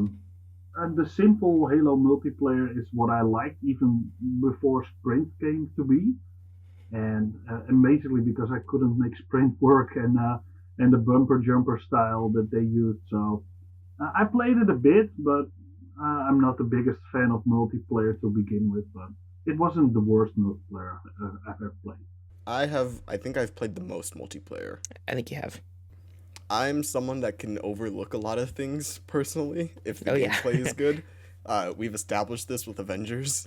I really like the multiplayer in this. The one mode that I don't like is Big Team Battle. I hate any challenges that I have to do with Big Team Battle because I'd much rather just play the 4v4 mode. But what you're saying about the maps, understandable. I think that's a fair criticism. I think maybe if there was like 3 more maps, that'd be fine personally. Yeah, it's not even that I think they're bad maps either. It's No, just none of them are good enough for how much I have to play on them at the moment, is I think my overall take on it. yeah, the only map that I don't like is Blast Off or something, or like Launchpad or something like that. It's Okay. it's the map that really comes up a lot with One Flag, where you have Oh, yeah, yeah. access I got to you. like the Warthog or like the Mongoose. I don't like that map, but that's pretty much the only one that I don't like. Other than that, I feel like the way that it feels, in my opinion, is really good. I'll agree with you in regards to I wish that there were modes, and they've already said Free for All, Fiesta, and SWAT are coming, I think, but they said by the end of the year. So those 3 modes are already coming for the end of the year. But I will agree that I do wish that there was a way to pick specific modes. I think that there should be like an instant not re-queue, like queuing up again. I feel like that should just be instant Yeah. map picking. I think that should be a mode that should be in there as well. But outside of really those 3 things, I've loved so much about the Halo Infinite multiplayer. Like the gameplay in particular, really good. I know that a lot of people were saying like, "Oh, I don't like the TTK; it's too high." I'm like, "Nah, that feels like Halo." Oh, I don't like the way that this weapon feels; it takes forever. I'm like, "No, that feels like Halo." Like, there's a lot of things that when I'm playing it, I'm like, "This feels like Halo." But to Ramon's point, there are stuff like the grappling hook or your thrusters, the drop wall, the repulsor, like those kinds of armor pickups and stuff that I completely understand. If you were a older Halo veteran that has played a lot of the older games and stuff, and all this stuff is, I don't want to say like too much, but it's just not what you're looking for in the multiplayer. I understand that completely. Yeah, I understand it. None of those abilities really bother me at all. I think the grapple hook is it's made far more for campaign than it is for multiplayer. I think, but otherwise, I feel like they all work well, and they don't take me out of the multiplayer experience at all. I think 3 and 4, when they added all their armor abilities or the equipment pickups, there's like a couple in each of those sets that are just terrible, or they make the game actively worse. Like the flare in 3 is just obnoxious because it just makes it so that no one can see anything for like 10 seconds. Like stuff like that I didn't enjoy, but I feel like this game, it only has like 4 or 5 armor mods, and you pick them in multiplayer, you pick them up on the battlefield. So I feel like it's not that big of a deal for me, and I think they all work well enough. Yeah, the only one that I don't like is the repulsor because I never use it for anything. I Every always time I forget what it's used for. yeah, every time I pick it up, I'm like, I don't use this because I always forget that I have it. Whereas I'm more likely to use thruster or the drop wall or grapple hook in particular. Oh my god, I love that grappling hook. It's so good. Do you Uh, remember what I told you like maybe a month or 2 ago about how I really hope they didn't design this game around the grapple hook? yeah, We'll get in the campaign in a second, but they did in fact design the game around the grapple hook, and it actually works so fucking well. it It works makes so it makes good. traversal so fun. I was ready to hate on the grapple hook, but Me too, man. I kind of turned around. It really works, and I'm glad it's not a standard capability you have all the time in multiplayer, because then it might be a bit overkill. Yeah. But for campaign, it's perfect. I'm totally with Yeah, you on that one. it's not like Titanfall where it's you have it on you at all times. You're using it to get to all these places. It's limited. You only get I think 3, but you can get up to 5. And the range is really it's a short range thing. It's a good range in my opinion, but it's really not overpowered. I think pretty much everything has been balanced really good in this game. There's only like one weapon that I absolutely hate, plasma pistol. Why is it in this game? It's atrocious. That's really the only gun that I hate. Like, I don't like the what's the one with the giant needle and the giant spike? The needler? The skewer. No, the skewer. I love the needler. Oh, okay. No, the skewer. The skewer I don't really like. I came around on that shock rifle. I came around like a full 360 on that, well, 180 on that shock rifle. After a while, when I started hitting headshots consistently, I was like, oh no, this is really good. This is a really good weapon. Yeah, there were a handful of weapons that I didn't enjoy in multiplayer that I feel like campaign is going to make me understand why these weapons are here and how to actually use them effectively. And once I played through the campaign, I was justified in that opinion. Especially the one that I hated was the pulse carbine, where you have to lead your shots, and it felt like they did minimal damage with it.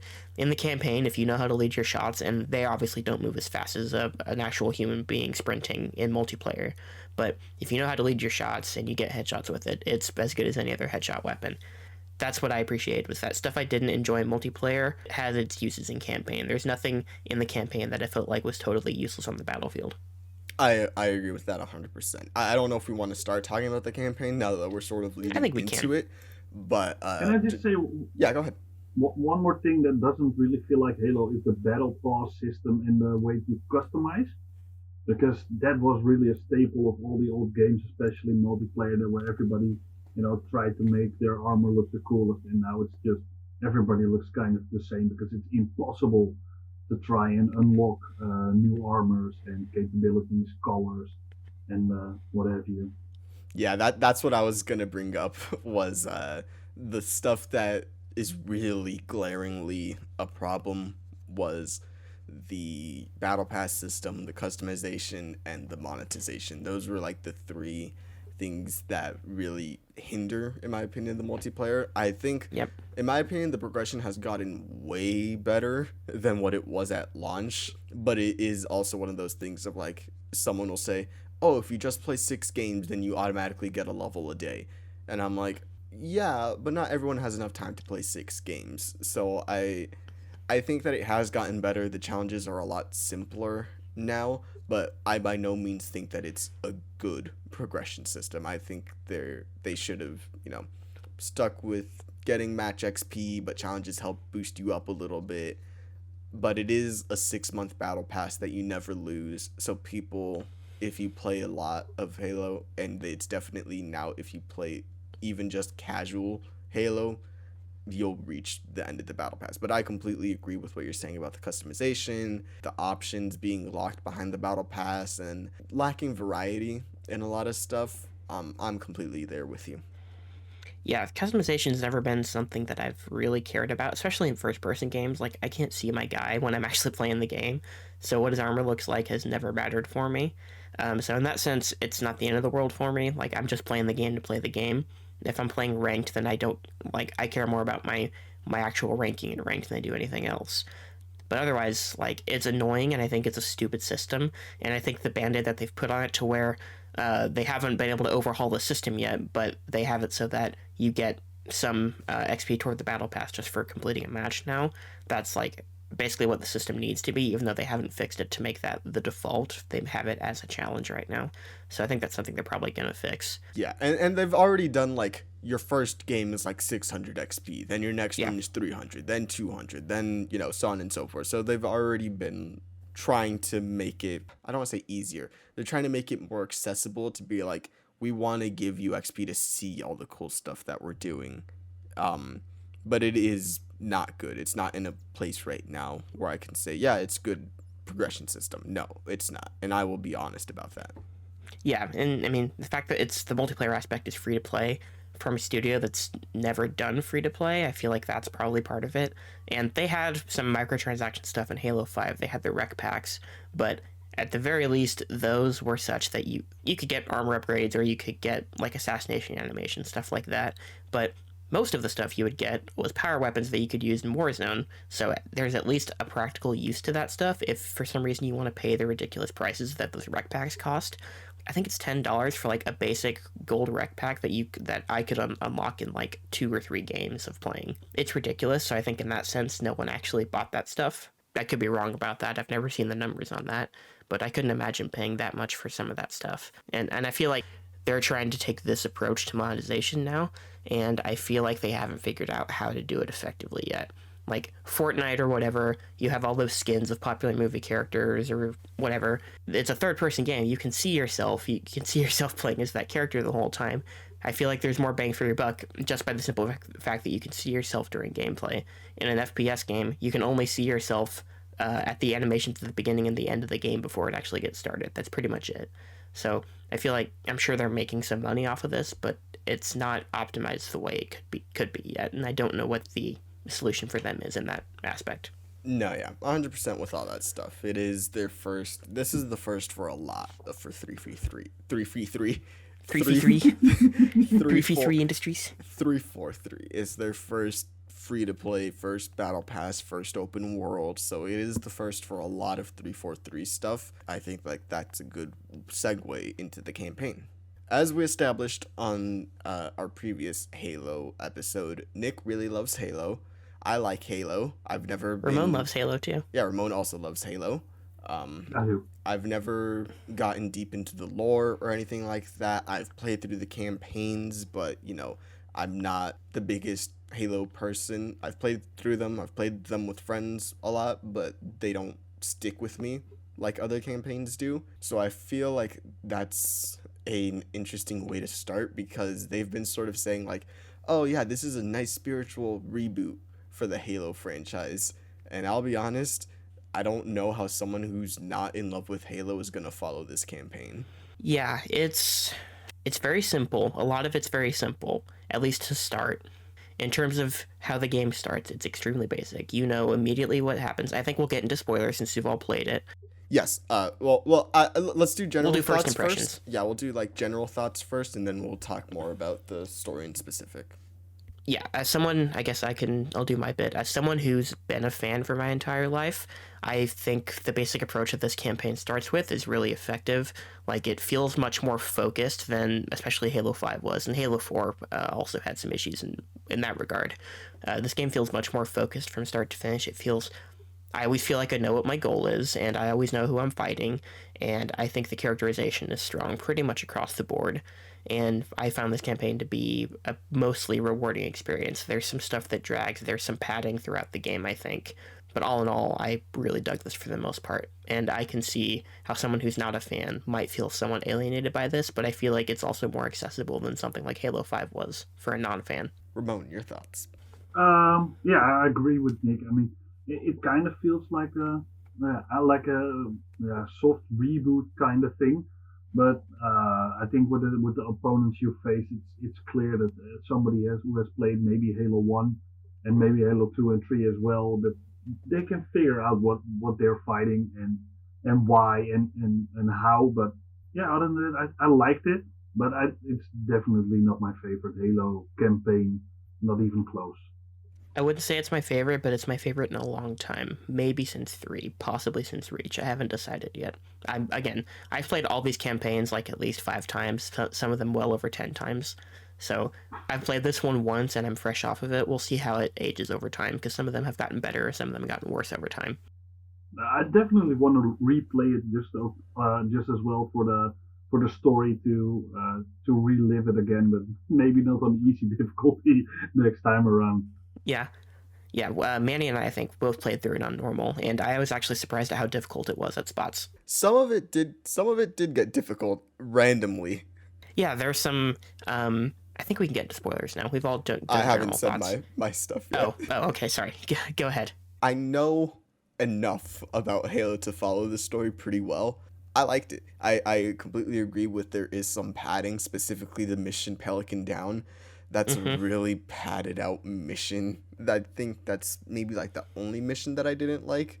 But I guess like the other thing that I don't like about it is that a lot of the story is either done off screen or it's through audio logs. And that's kind of like my main complaint is that like what I hear in the audio log sounds really interesting.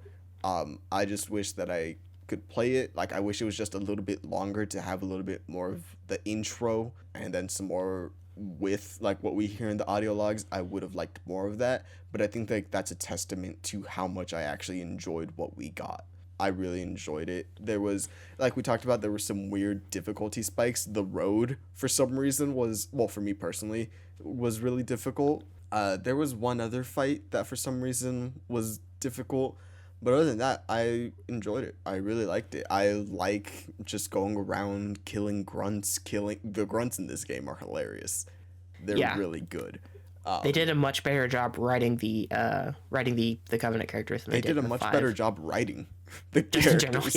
In general, Yeah. like if you're someone who thought Halo 5's campaign was terrible from a story perspective, like me, I feel like, and every time I think of this, I'm like, oh, I feel like the kind of person who would have loved the Rise of Skywalker because they hated the Last Jedi, because like, oh, it's such a good course correction, but this really does feel like it, and it does make it, rather than just ignore stuff that happened, it actually takes some of that in stride and it doesn't really retcon anything.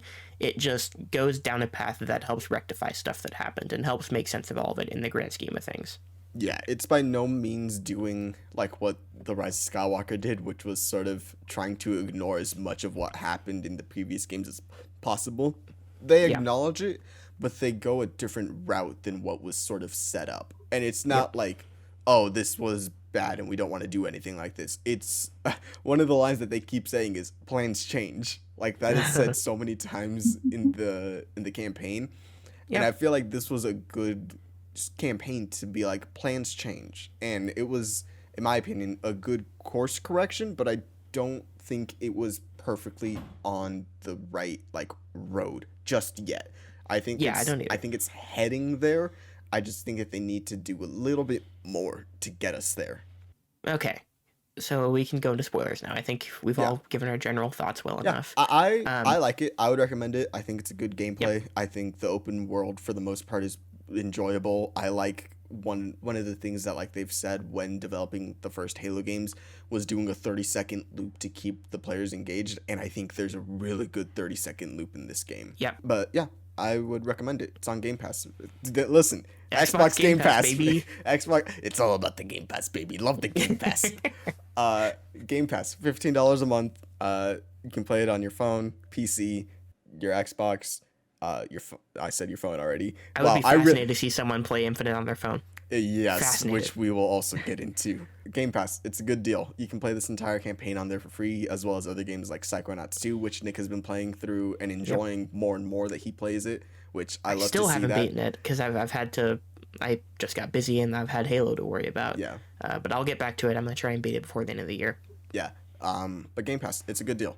Forza, Psychonauts 2, and Infinite, and Flight Sim in the last half of the year is a pretty good second half of the year for Xbox. And then some good indie games. Like, I've really enjoyed The Artful Escape from what I've played. That's just a really beautiful looking game, and I like what they're doing with it. And they're adding more games. Like, next year we'll get Starfield right on release day. Yep. Like, that's going to be fun to see what they do. And you're getting a whole good amount of games, AAA games, for $15 a month. And you're paying for your Xbox Live subscription. Come on. It's the best deal in gaming, guys. Hi, Phil. Phil, please. What's up, Daddy Phil? It's so funny because a friend of mine has better internet than I do, and my Halo finished before his, and so he's like, Nice. Man, Phil must really be listening to you. So Phil, if you are listening, we love Game Pass. We do ads every episode.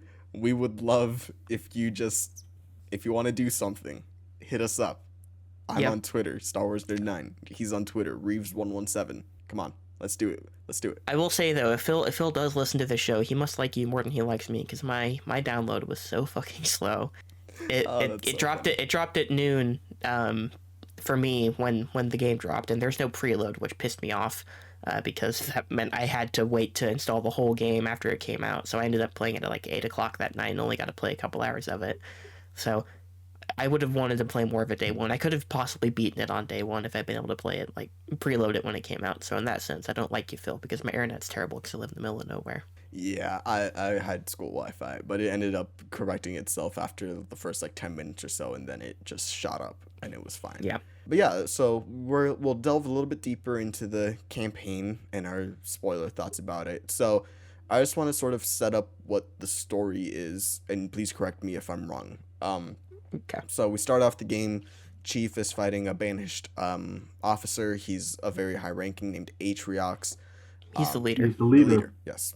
The leader of the banished Atriox. And we're essentially shot from his ship as it explodes.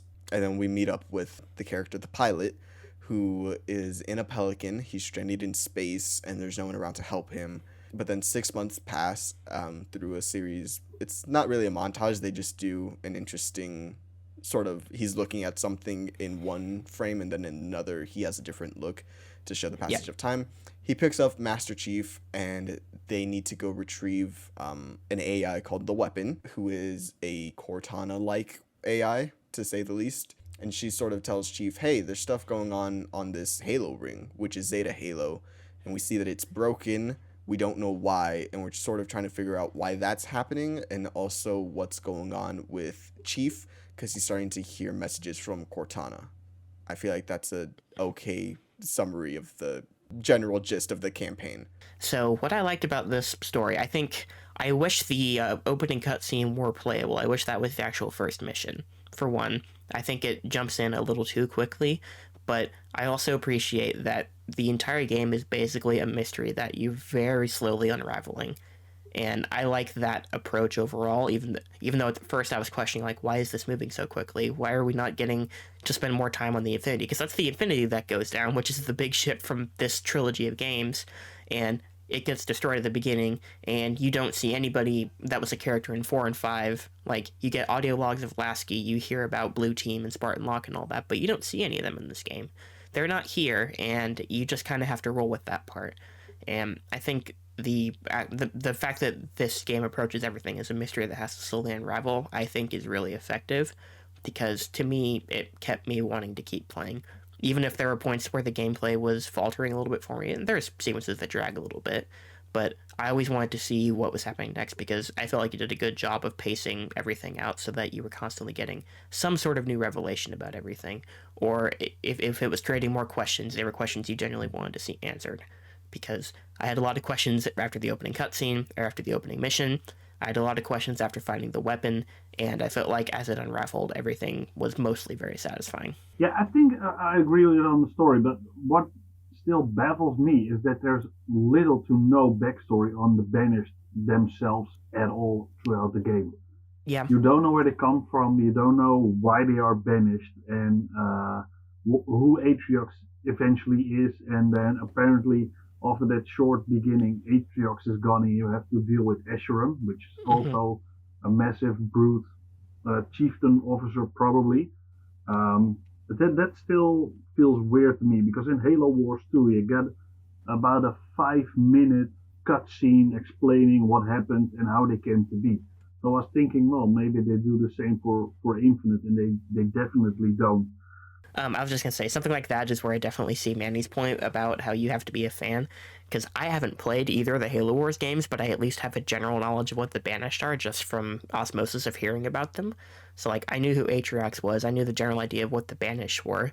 The stuff that bothered me was that last time we left off, Arbiter was fighting the Covenant in a civil war. He'd basically won, but as far as we knew, the Covenant was done, and the Arbiter was somehow involved. He's gone. That whole aspect isn't here, and some of that stuff, it just felt like a disconnect from last we knew the Covenant were basically dead, and now we have this other faction of the Covenant that seems to be far more imposing than any other version has ever been, and it sort of feels like it popped up out of nowhere.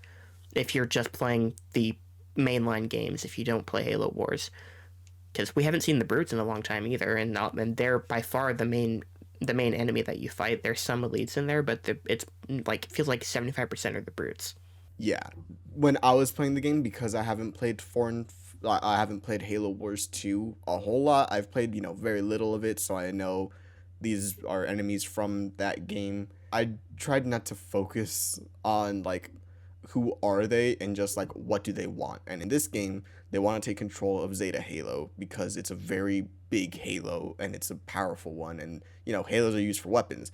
But there's also this whole thing of there's something on this Halo that they're searching for, that they're digging for, and they get tied up with the Forerunners, and I forgot her name.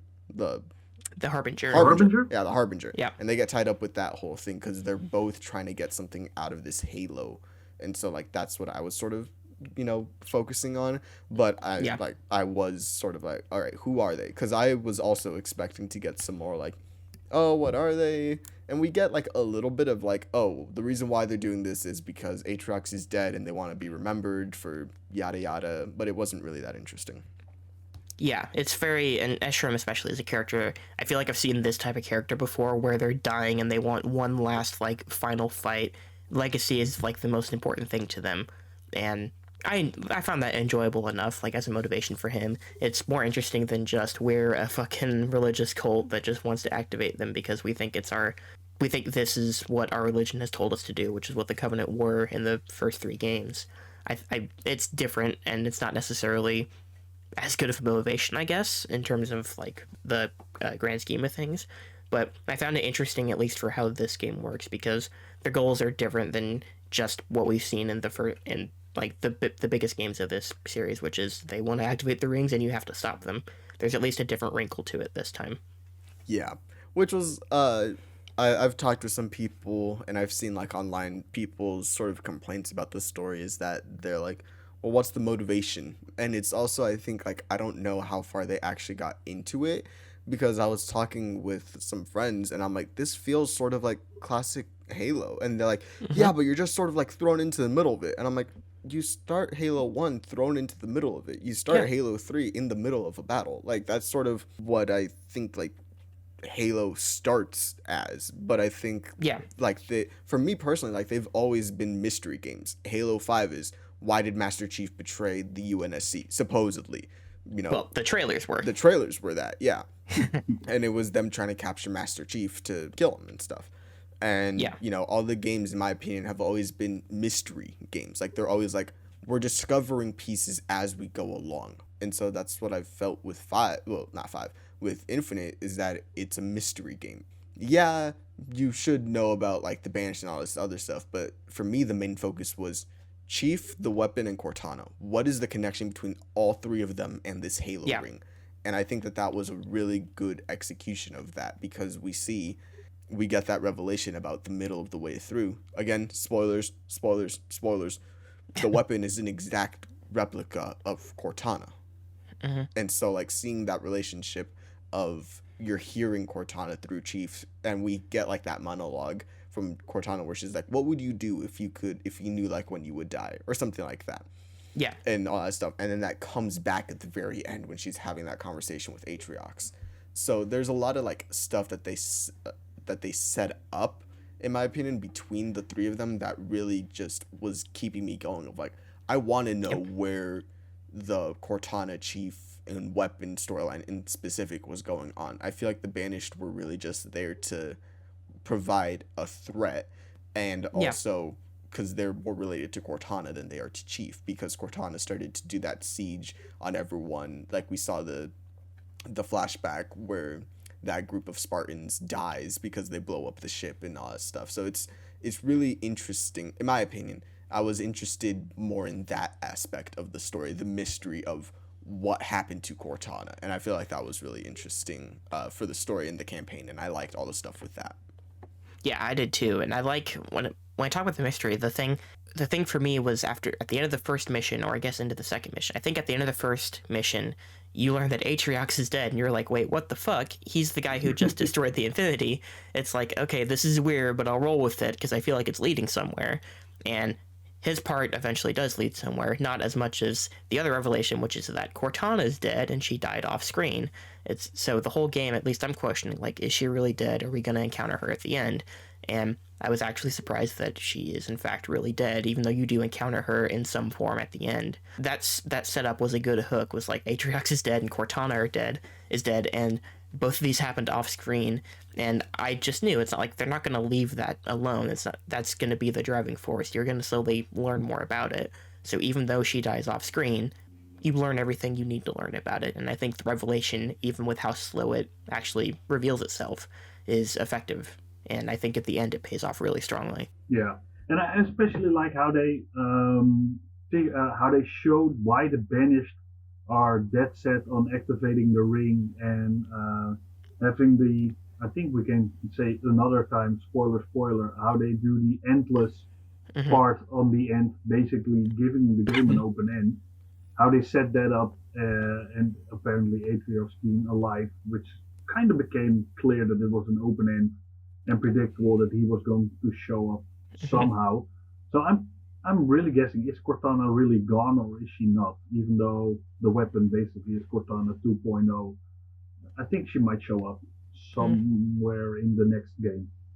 I think she's gone, but we might still get more stuff with that original version of Cortana in some capacity. Like I don't think she'll be alive again, but we'll get something. I think we will get more Cortana, like specifically in Infinite, because I'm pretty sure like they've already said, hey, we're doing, story DLC for the game and stuff. Like there's more coming for this story. I'm pretty sure they've already said that. Yeah. Don't quote me on that, but I'm almost 100% sure that they've already said we're going to keep expanding this story in Infinite specifically.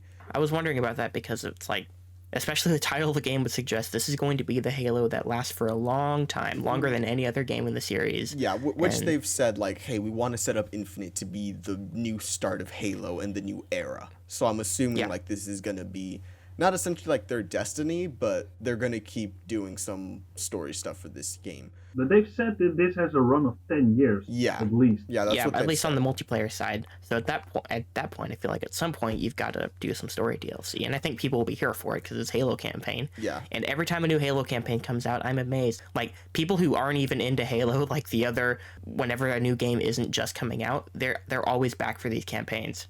Like there's a huge audience for these campaigns, and I think people will be there for story DLC as well. I think within 2 years we see a story DLC come out. I think it might be 3 or 4, but if it's within 2 years, I'll take it. I definitely don't think we see anything next year. I think 2 years. I think we get story stuff in 2 years, but that's another point of my thing is like, I do like where the story ends.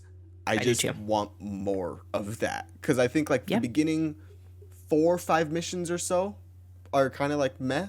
I think like after the Foundry, things get really interesting. So I like sort of the back half more than I like the front half. I think after mission like 5 or so, I really liked the campaign. Up until then, I liked it, and I also liked, just killing stuff and just having fun with that.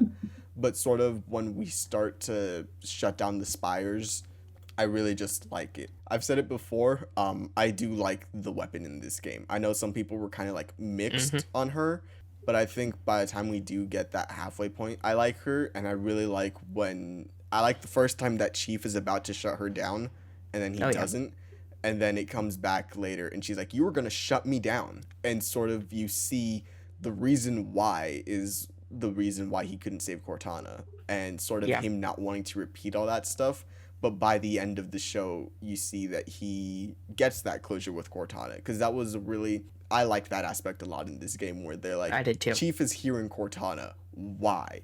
And the weapon is like, why is Cortana so important? Why did she do this? Why is this happening? And he's like, I don't know. I don't know. And I think by the end of the game, when we see she sacrificed herself, she sort of came to the realization of the way that, I don't want to say like the way that she was acting, but like what her actions started to mean to other people, and sort of how she's like, I have to go. Like, I have to just sacrifice myself. And it's established at the very beginning of the game where Halsey's like, she will do anything. She will kill herself, and you will have to as well.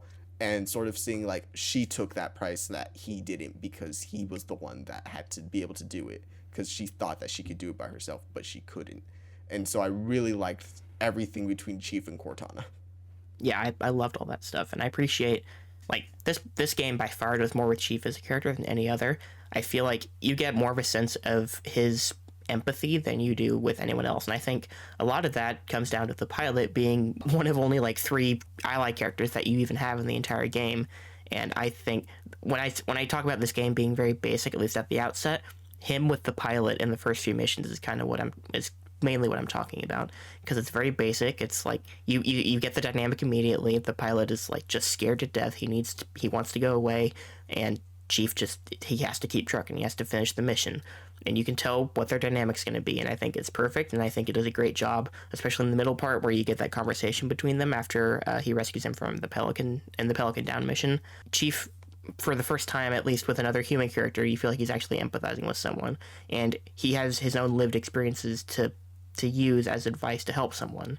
And I feel like you don't get anything like that in any of the other games in the series. Yeah. And I really like that dynamic. Yeah, that was a really good conversation between them where Chief's like, we all make mistakes. Because you find out that the Pelican, that we'll call him Fernando because that's his name, Fernando. Yeah, at the very end. It felt like I was waiting for a big reveal of what his name was, and then it's just a name. Sergeant Johnson #2.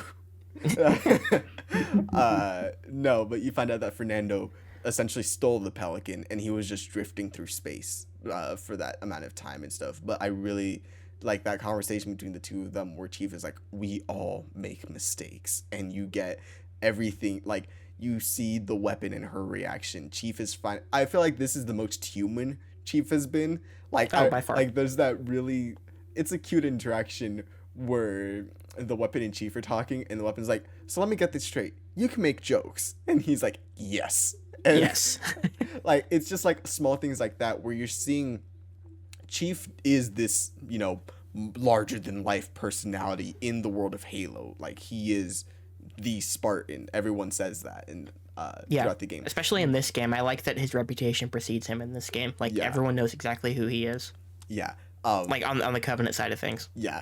But, like, you also get, like, all those small moments where he's talking with the weapon and he's, like, learning more about her as much as she's learning about him, or his interactions with the pilot. Like, at the very end when the pilot hugs him and he's like, listen, man, I'm just really happy to see you.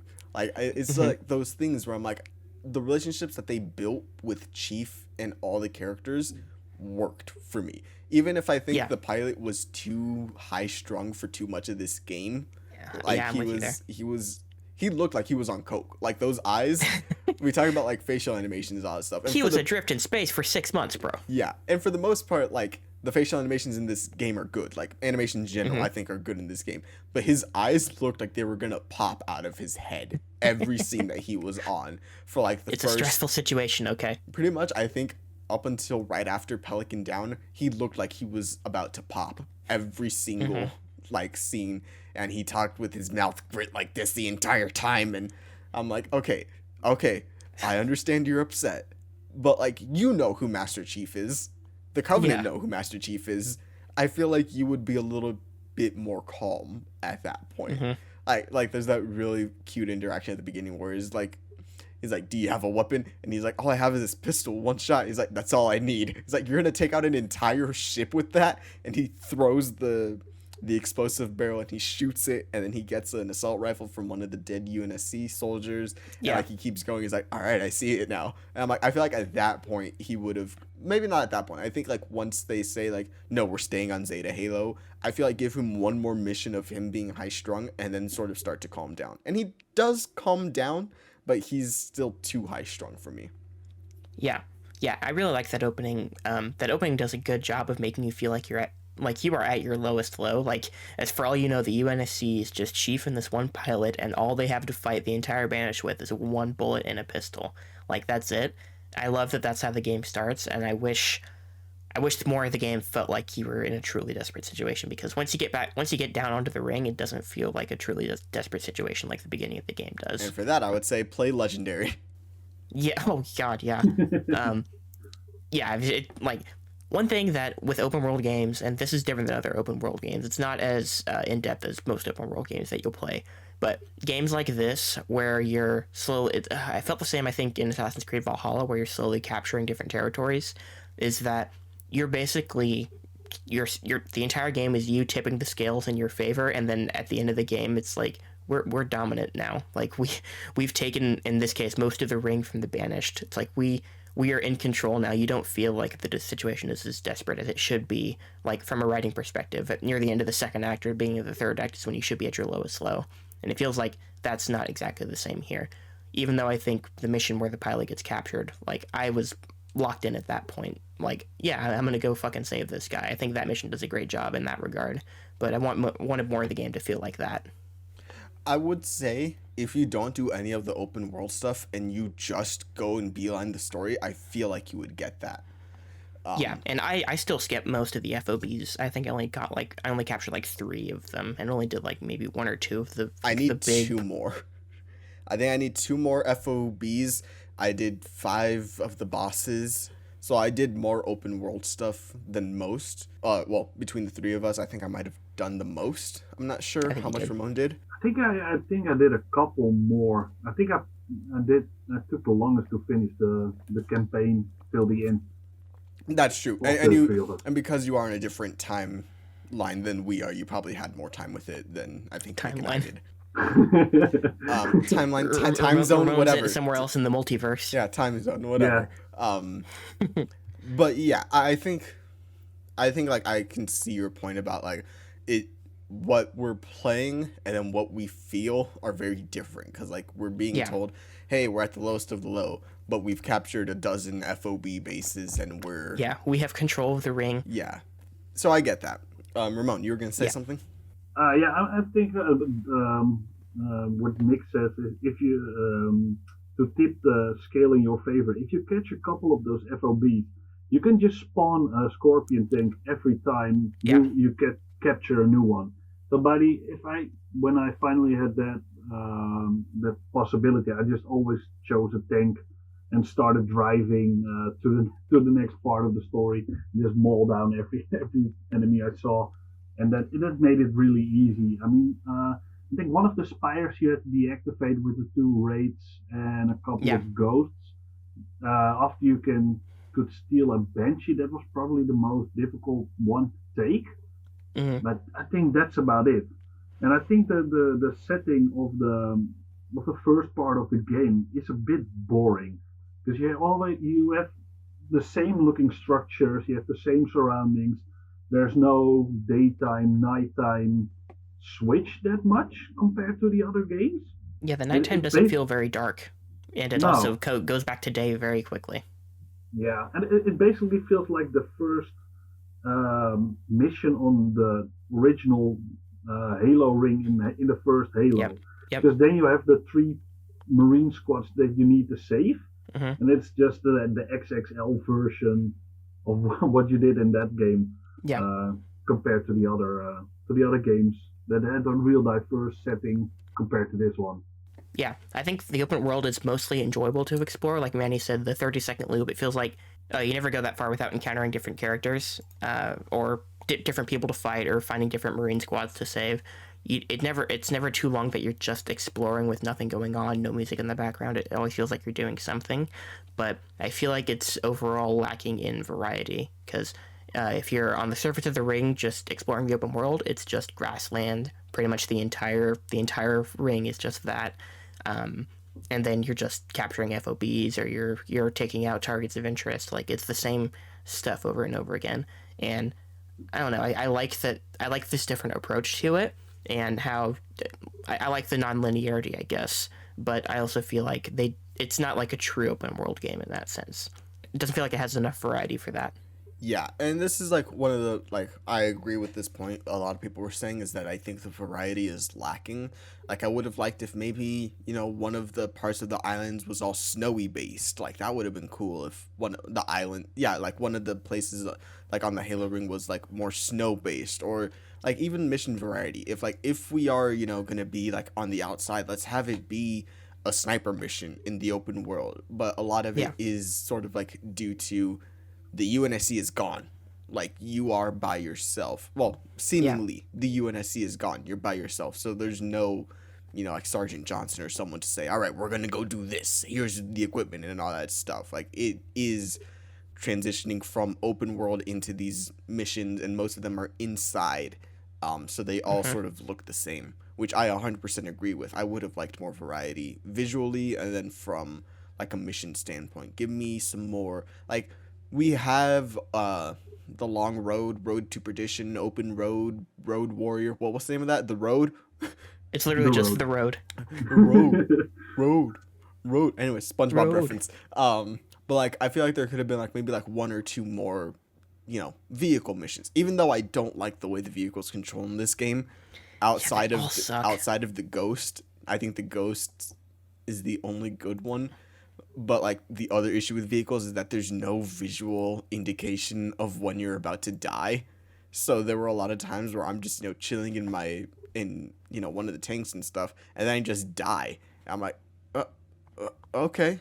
Um, so that was like an issue for me, but Yeah. like the variety of missions and stuff, I agree with. Like I would have liked to see, snow, or maybe we're on a beach on this Halo ring. Like we can do Yeah. different things with it. Like even the very first game, there's like the first mission or the second mission of the game, the first one where you're actually on the ring, is like what this entire game looks like. But then you have Assault on the Control Room, which is snowy. You have 343 Guilty Spark, which is in a swamp. You only have the library in terms of when you're actually underground and exploring the forerunner structures of the ring. But like even the first game has more diversity in terms of locales than this game does, and that just feels weird for an open world game. Like most open world games I've played, like you'll find places that look different if you go far enough, and this entire ring is just that. It's just one kind of static looking grassland. Imagine if the Forza map was the Halo map. Yeah. I would fucking love that. Can we make that happen, Phil? Phil, listen, we've been Phil. supportive. I like the campaign. Seems like all three of us like the campaign overall. It was a good job. Good job to the people here. Can we just make the Forza Horizon 5 map the Halo map for Infinite? Can we just make that like a DLC? Please? Thank you. That's all I have to say about that. Although I will say, as opposed to the first game where, like in the library, I feel like it got lost all the time because everything underground looks the same. I feel like all the missions were in the forerunner structures in this game. I never felt like I got lost, and I always felt like I knew where I was going, which is a plus because that hasn't always been the case in Halo games. And I do think they look nice visually. It's got a very, very cool, sleek look that I like in this game in particular. I think it's a good evolution of what the HD remakes of Halo Combat Evolved looks like. Yeah, I can see that. It's a sleek design. And also, what Manny said about the vehicle missions, that's one of the things I noted as well. But maybe an odd question. Do you drive the tank forwards or backwards?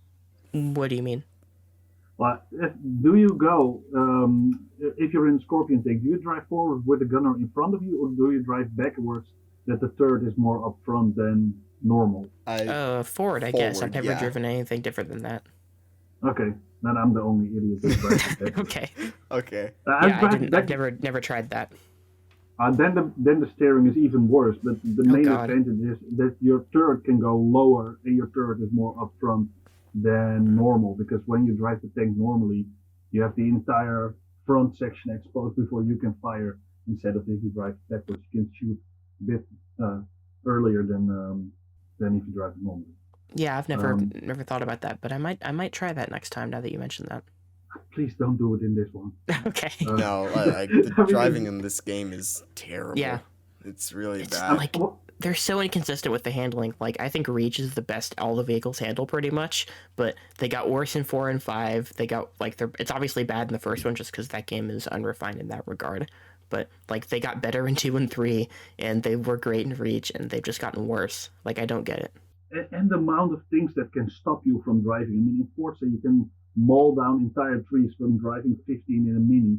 And here you have a Scorpion tank from, I don't know how heavy it is. And just one little tree stump that you can basically drive over, stop you from going anywhere further. I'm like, come on. That's really annoying. But other than that, I think the design of all the vehicles are amazing. And the sound design of the weapons, the vehicles, and especially the small explosions you get of the Ghost when you do the speed boost. Yeah, I loved it really much compared to the other games. Yeah, Halo's always had great sound design, and I feel it here. And if we want to talk about the score a little bit in terms of sound, I think we all really love the score of this game, right? The score is so good. It like massive callback. Like we talk about, like, oh, we haven't heard the Halo theme in so long. We haven't heard the Halo theme in so long. I didn't know how much I missed that theme in a game until I started just like mowing down people and hearing the da-da-da-da. I'm like, oh, it feels so good. Like, we talk about like all the issues and stuff that we have, but we also talk about how this game takes a lot from Halo 1, specifically like that mission that we're talking about and the look and all that stuff. And I feel like as much as it takes from that game, it evolves and like it does its own thing, and I feel like the score does the same thing, where it is taking those motifs and that theme and all other stuff, but it is sort of changing it and in a way that I think really works for the story. For some reason, I hate this when people say this, but I really feel it in this game. Is like it does feel like a good mix of old and new. It feels like a lot of the stuff that they've added since like 3 is present in here, whether it's the armor abilities or some of the weapons, and it feels like they've cut out the stuff that wasn't good in the last few games in terms of gameplay wise, and they've refined it to like the classics from the original games and the best parts of the new games, and it's just the weapons and everything in the vehicles that they actually kept in this game are really good for the most part. And I was worried because I actually thought in the multiplayer that the weapon suite was kind of limited, and I thought they would actually have more weapons in the campaign, which they don't. But I think everything really serves a purpose, and some of the like all the old games have weapons that just suck and you never use them. And I feel like every weapon in this game is usable in some way. Except for that fucking plasma pistol. I can still take down shields with that plasma pistol. I know. Even though fighting the brutes, it's actually not worth it for the most part, because you can just shoot them in the helmet a couple times and then shoot them in the head. Yeah, that plasma pistol I only used when I didn't have any more ammo and anything. That was my last resort gun, was that plasma pistol. And I know, do the noob combo, charge it up and then shoot and then, fire after that. I know about that. I don't have Playing on higher difficulties, the noob combo is a must. Yeah, I'm like, no, I'm good. I just want to, shoot stuff. But back to like the score. I really do like the score in this game. I can easily see myself just chilling, listening to this score while doing homework or editing or something like that. Yeah, I bought you sent a link in our Discord about the vinyl that was going on sale for pre-order, and I bought it before playing the game, and I was worried, like, what if this is like the Halo 5 score, which I don't really enjoy, but top to bottom, like, even Halo 3 has tracks that I don't really care for just because they're kind of ambient, so I don't really want to listen to them, but this score, like, doesn't miss pretty much at all. Like, everything I feel like I can listen to, whether I'm driving or whether I'm doing work or whatever, and it'll pump me up. I haven't listened to the soundtrack just yet because I wasn't sure if it was spoiling anything like in Star Wars 1, but I mean, the original 3 scores are just amazing. I've listened to it from way too many years already, and every time with a new generation of, media, CD and then an MP3 player and then an iPod and then streaming, I just keep listening to it, and that really makes Halo. Without the music, I think maybe the opinions about Halo were a bit less than what they are now. Yep, I'm with you there, and I feel like that is one of the reasons why 4 and 5 aren't as highly regarded, is that I think 4 does have a good score for the most part, but the music just doesn't hit in the same way. I don't know if it's that they're missing all the classic themes or what, but it's just not the same, and I feel like this is a good return to form in that regard. I think they had 3 people on it, but I think Gareth Coker, who did the Ori scores, did most of the work, and he's maybe one of the best video game composers that we have today. He's great every time I hear one of his scores. Yeah, looking at the score right now on Spotify, what I see is nothing's really spoiled. Maybe the only thing spoiled is Pelican Down, but that's just, the name of the mission and sort of like where we find Fernando. But other than that, the score titles and all that stuff, they don't seem to be spoilery. Another film that has spoilery score names I hear is the Spider-Man movie that's coming out soon. Okay. I hear that score has spoiler titles as well, so I've stayed away from it, even though what is there to spoil with that movie? But the Halo one seems to be all good in the hood. Yeah, most of these, it seems like they're either like situational or they're like dialogue references, which out of context, I don't think tell you much. No, they don't. And like we talk about the score, and the score at the very end of the game really worked, because like like you've had this resolution with Cortana, with the Harbinger. You sort of now know. You don't know, like, why they want to be on Zeta Halo, but you know why Cortana was on Zeta, and why you're called there, and why the beginning of the game, you hear Chief say, there's something here, and you get that resolution, and then you start sort of setting up, where the rest of the game is going to go with Fernando, the weapon, and Chief, and that score starts to come in a little bit, and that last line where the weapon asks Chief if it's okay to name herself, and she's like, I have the perfect name, and then you start hearing the dun dun dun dun, and they fly off. And no, it's actually it's different. It's the Last Spartan music from Halo 2. Oh, well then it's that. It's not the theme. Yeah, it's that plays, and then like you cut to the Halo Infinite, and then the theme starts playing for that.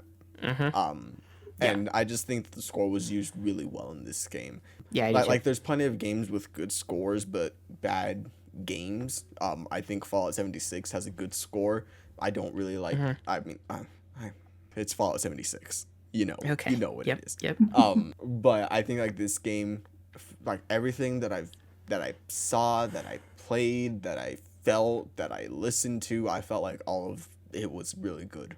It really, and I know I mentioned this movie earlier, in pretty much every way, this feels like a Force Awakens to me, in that the series had kind of strayed from God's light for a little while, if you will, and it was being advertised as a return to form with a lot of the aesthetic stuff that you remember and a lot of the nostalgic stuff that you wanted, and it's not perfect like people wanted it to be necessarily, but it's really good, and you feel confident about this series going in the right direction for the first time in a while. This really feels like a Force Awakens in that sense to me. And I was happy with Force Awakens, even though I never thought it was perfect, and I'm kind of the same here. I'm really curious to see what they'll do with the next couple of games. I mean, if this is like an indication of what they're planning on, I'm really excited, and I can't wait. And I'll probably have to buy an Xbox Series X sooner rather than later. If you're someone who really cares about how your games run and playing them as optimally as you can, I think Series X is like a must buy. If you got the money and if you can find it in stock somewhere, like definitely get it. The last thing that I'll say regarding this in particular was the audio logs. We talked about them a little bit at the beginning. I liked them. There was one in particular where someone says like, "Oh, you got off Reach," and I was like, ah! They referenced Reach. They said Reach. They said Reach. Yeah, they brought up there were some logs from Lasky in the game, and they brought up Blue Team and Spartan Lock at certain points. I wonder if some of the story DLC will be to explain what happened with all them, because there is no way they just killed all those people off. No way. Yeah, and then the other thing that people were asking for that they did acknowledge in the game was the flood. Like they acknowledged them. I was quite sure we were going to encounter that. I thought we were too. I thought like towards the end of the game we were going to come across the flood. We didn't, but like where we're teleported at the end of the game looks like a different part of the Halo ring. So I am wondering if maybe there will be flood on that side, because everyone's been asking for the flood. We're like, where is it? Where is it? Give it to us. And well, they've set up the Endless as a threat far worse than the flood. So I feel like I don't think they're going to give us the flood. I think they're just going to focus on the Endless for this next game or DLC, whatever it ends up being. Yeah. And I'm okay with that. I've had my fill of the flood. I never hated them as much as everyone else did, but I had my fill. I'd rather fight new stuff. I've thanked my fill. Thank you, Phil Spencer. Ah, yes, Phil. Oh, there was one more thing I wanted to mention, and I was curious what you guys thought of this. The cinematic style of this game is much like The Phantom Pain, where the cutscenes are all one take, and pretty much the entire game is just one take because it transitions you seamlessly from first-person view to your cutscenes, and the camera is always one take, and it just moves around your cutscene. And I really like that cinematic style in this game, because this game is supposed to be one continuous experience from start to end as you're navigating through the world to get to your next mission and stuff like that. And I think that works really, really well in this game.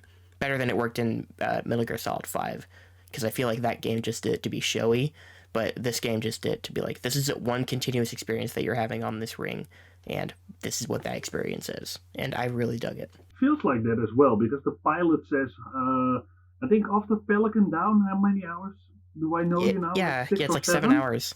So it's like the whole game's pretty much taking place in real time, and it doesn't try and tell you that more time has passed than it has. It's just like, yeah, you've been here for like 7 to 12 hours by the end of it, and then they do like a 3-day time jump at the very end. You lived this one day in Chief's life, and I feel like that was really effective as a storytelling device, even if it's just only for this game. And the cutscenes, they work, and they're good looking. Halo has never been a game that has been, the best in graphics. There's only one cutscene that is really weird, and it's when the bridge closes. Then it goes from Chief to under the bridge to show it is really a bridge now, that it's folded all out, and then it goes back. I'm like, what? That's the only weird one, and other than that, all the cutscenes work for me. Yeah, I don't remember that one in particular, but yeah, like the whole game just looks great to me. Yeah, and I think like, everyone's saying like, oh, it's not as good looking as all this other stuff, and I'm like, it's a style. Like Halo like you talk about, Halo's never been the cutting edge for graphics, but it's always had a distinct style. And after, Yeah. the blowback from 4 and 5 with the look that they've had there, I think that this was, we keep talking about it, a return to form. I think that this was a nice return to form of making it look simple, making everything recognizable, but still making it good looking. And there are things that do look closer to like 5 with, like, in my opinion, like the Forerunners or like the Harbinger, and that stuff looks a little bit closer to 5, but it's not as overdone as it is in 4 and 5. Yeah. It's definitely definitely pulled not. back. It's simpler. People would say the showcase last year was too simple.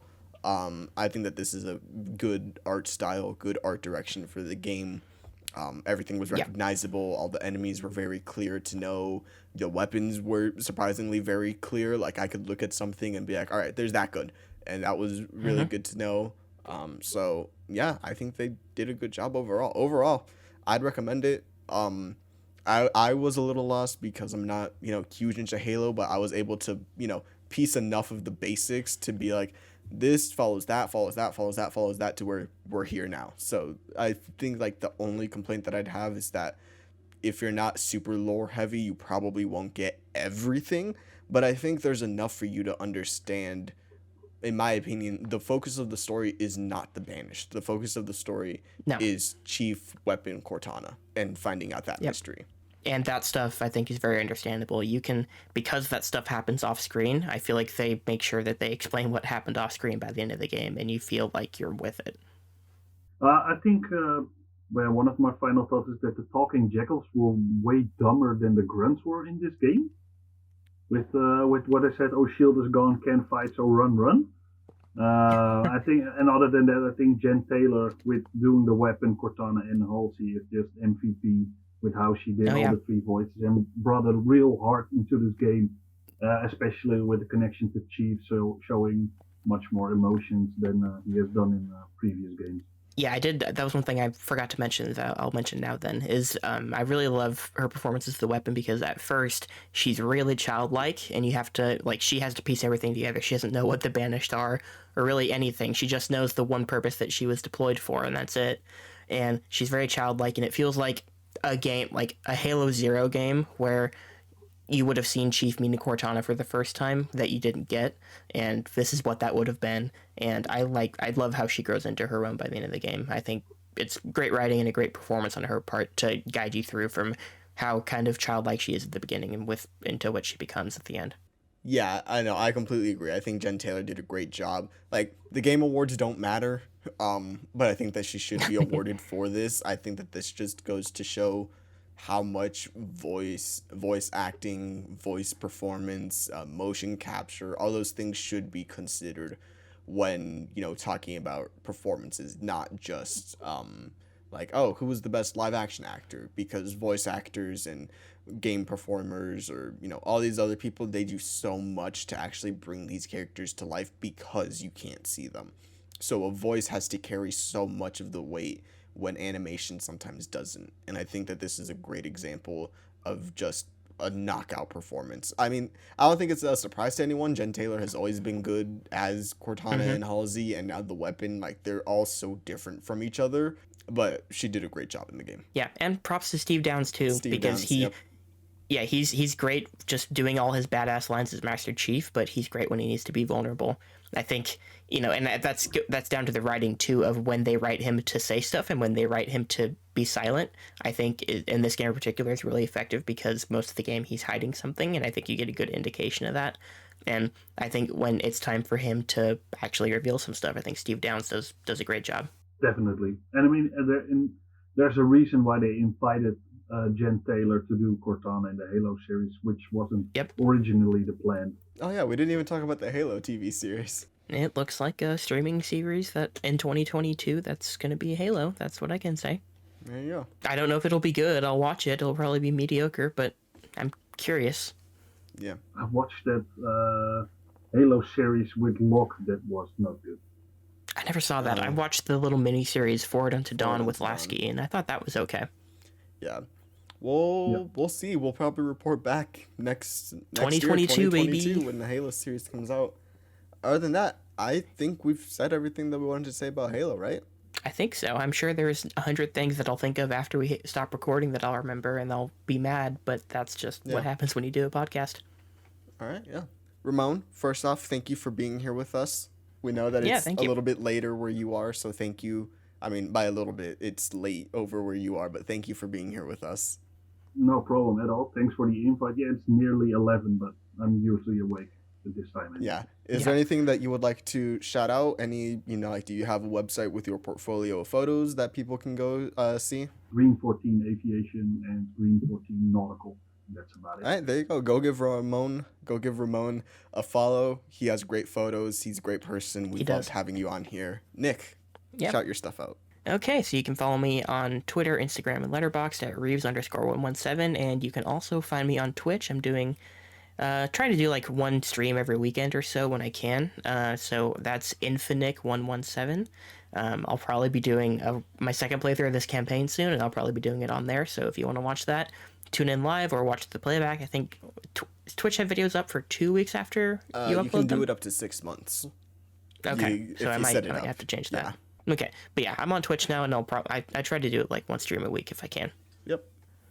You can follow me on Twitter, StarWarsNerd9. You can go follow my Letterboxd, which is just, I think, Manuel Fuentes, all one word. You can follow me, Infinite Manny, I think 1 on Twitch. Sometimes I stream stuff, sometimes I don't.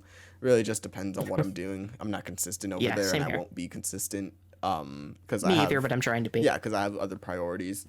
I guess I'll shout this out as well. I was the social media manager for my college's film department, and so there's a video that I edited and I shot with a couple of my students over on that channel. So if you go to UTV Studios on YouTube, you can find it there. I edited that video. It was great. Next semester I will not be, handling any of that. I'm going to be focusing on editing my final film for college with my group, so I can graduate in December. But that's what'll be happening there. Please go check that out. It was a great semester, and they do a lot of cool stuff over there. Other than that, watch Hawkeye, play Halo. Happy birthday, Haley Steinfeld. That's all I have to say. All right. Have a good one, everybody. Bye, guys.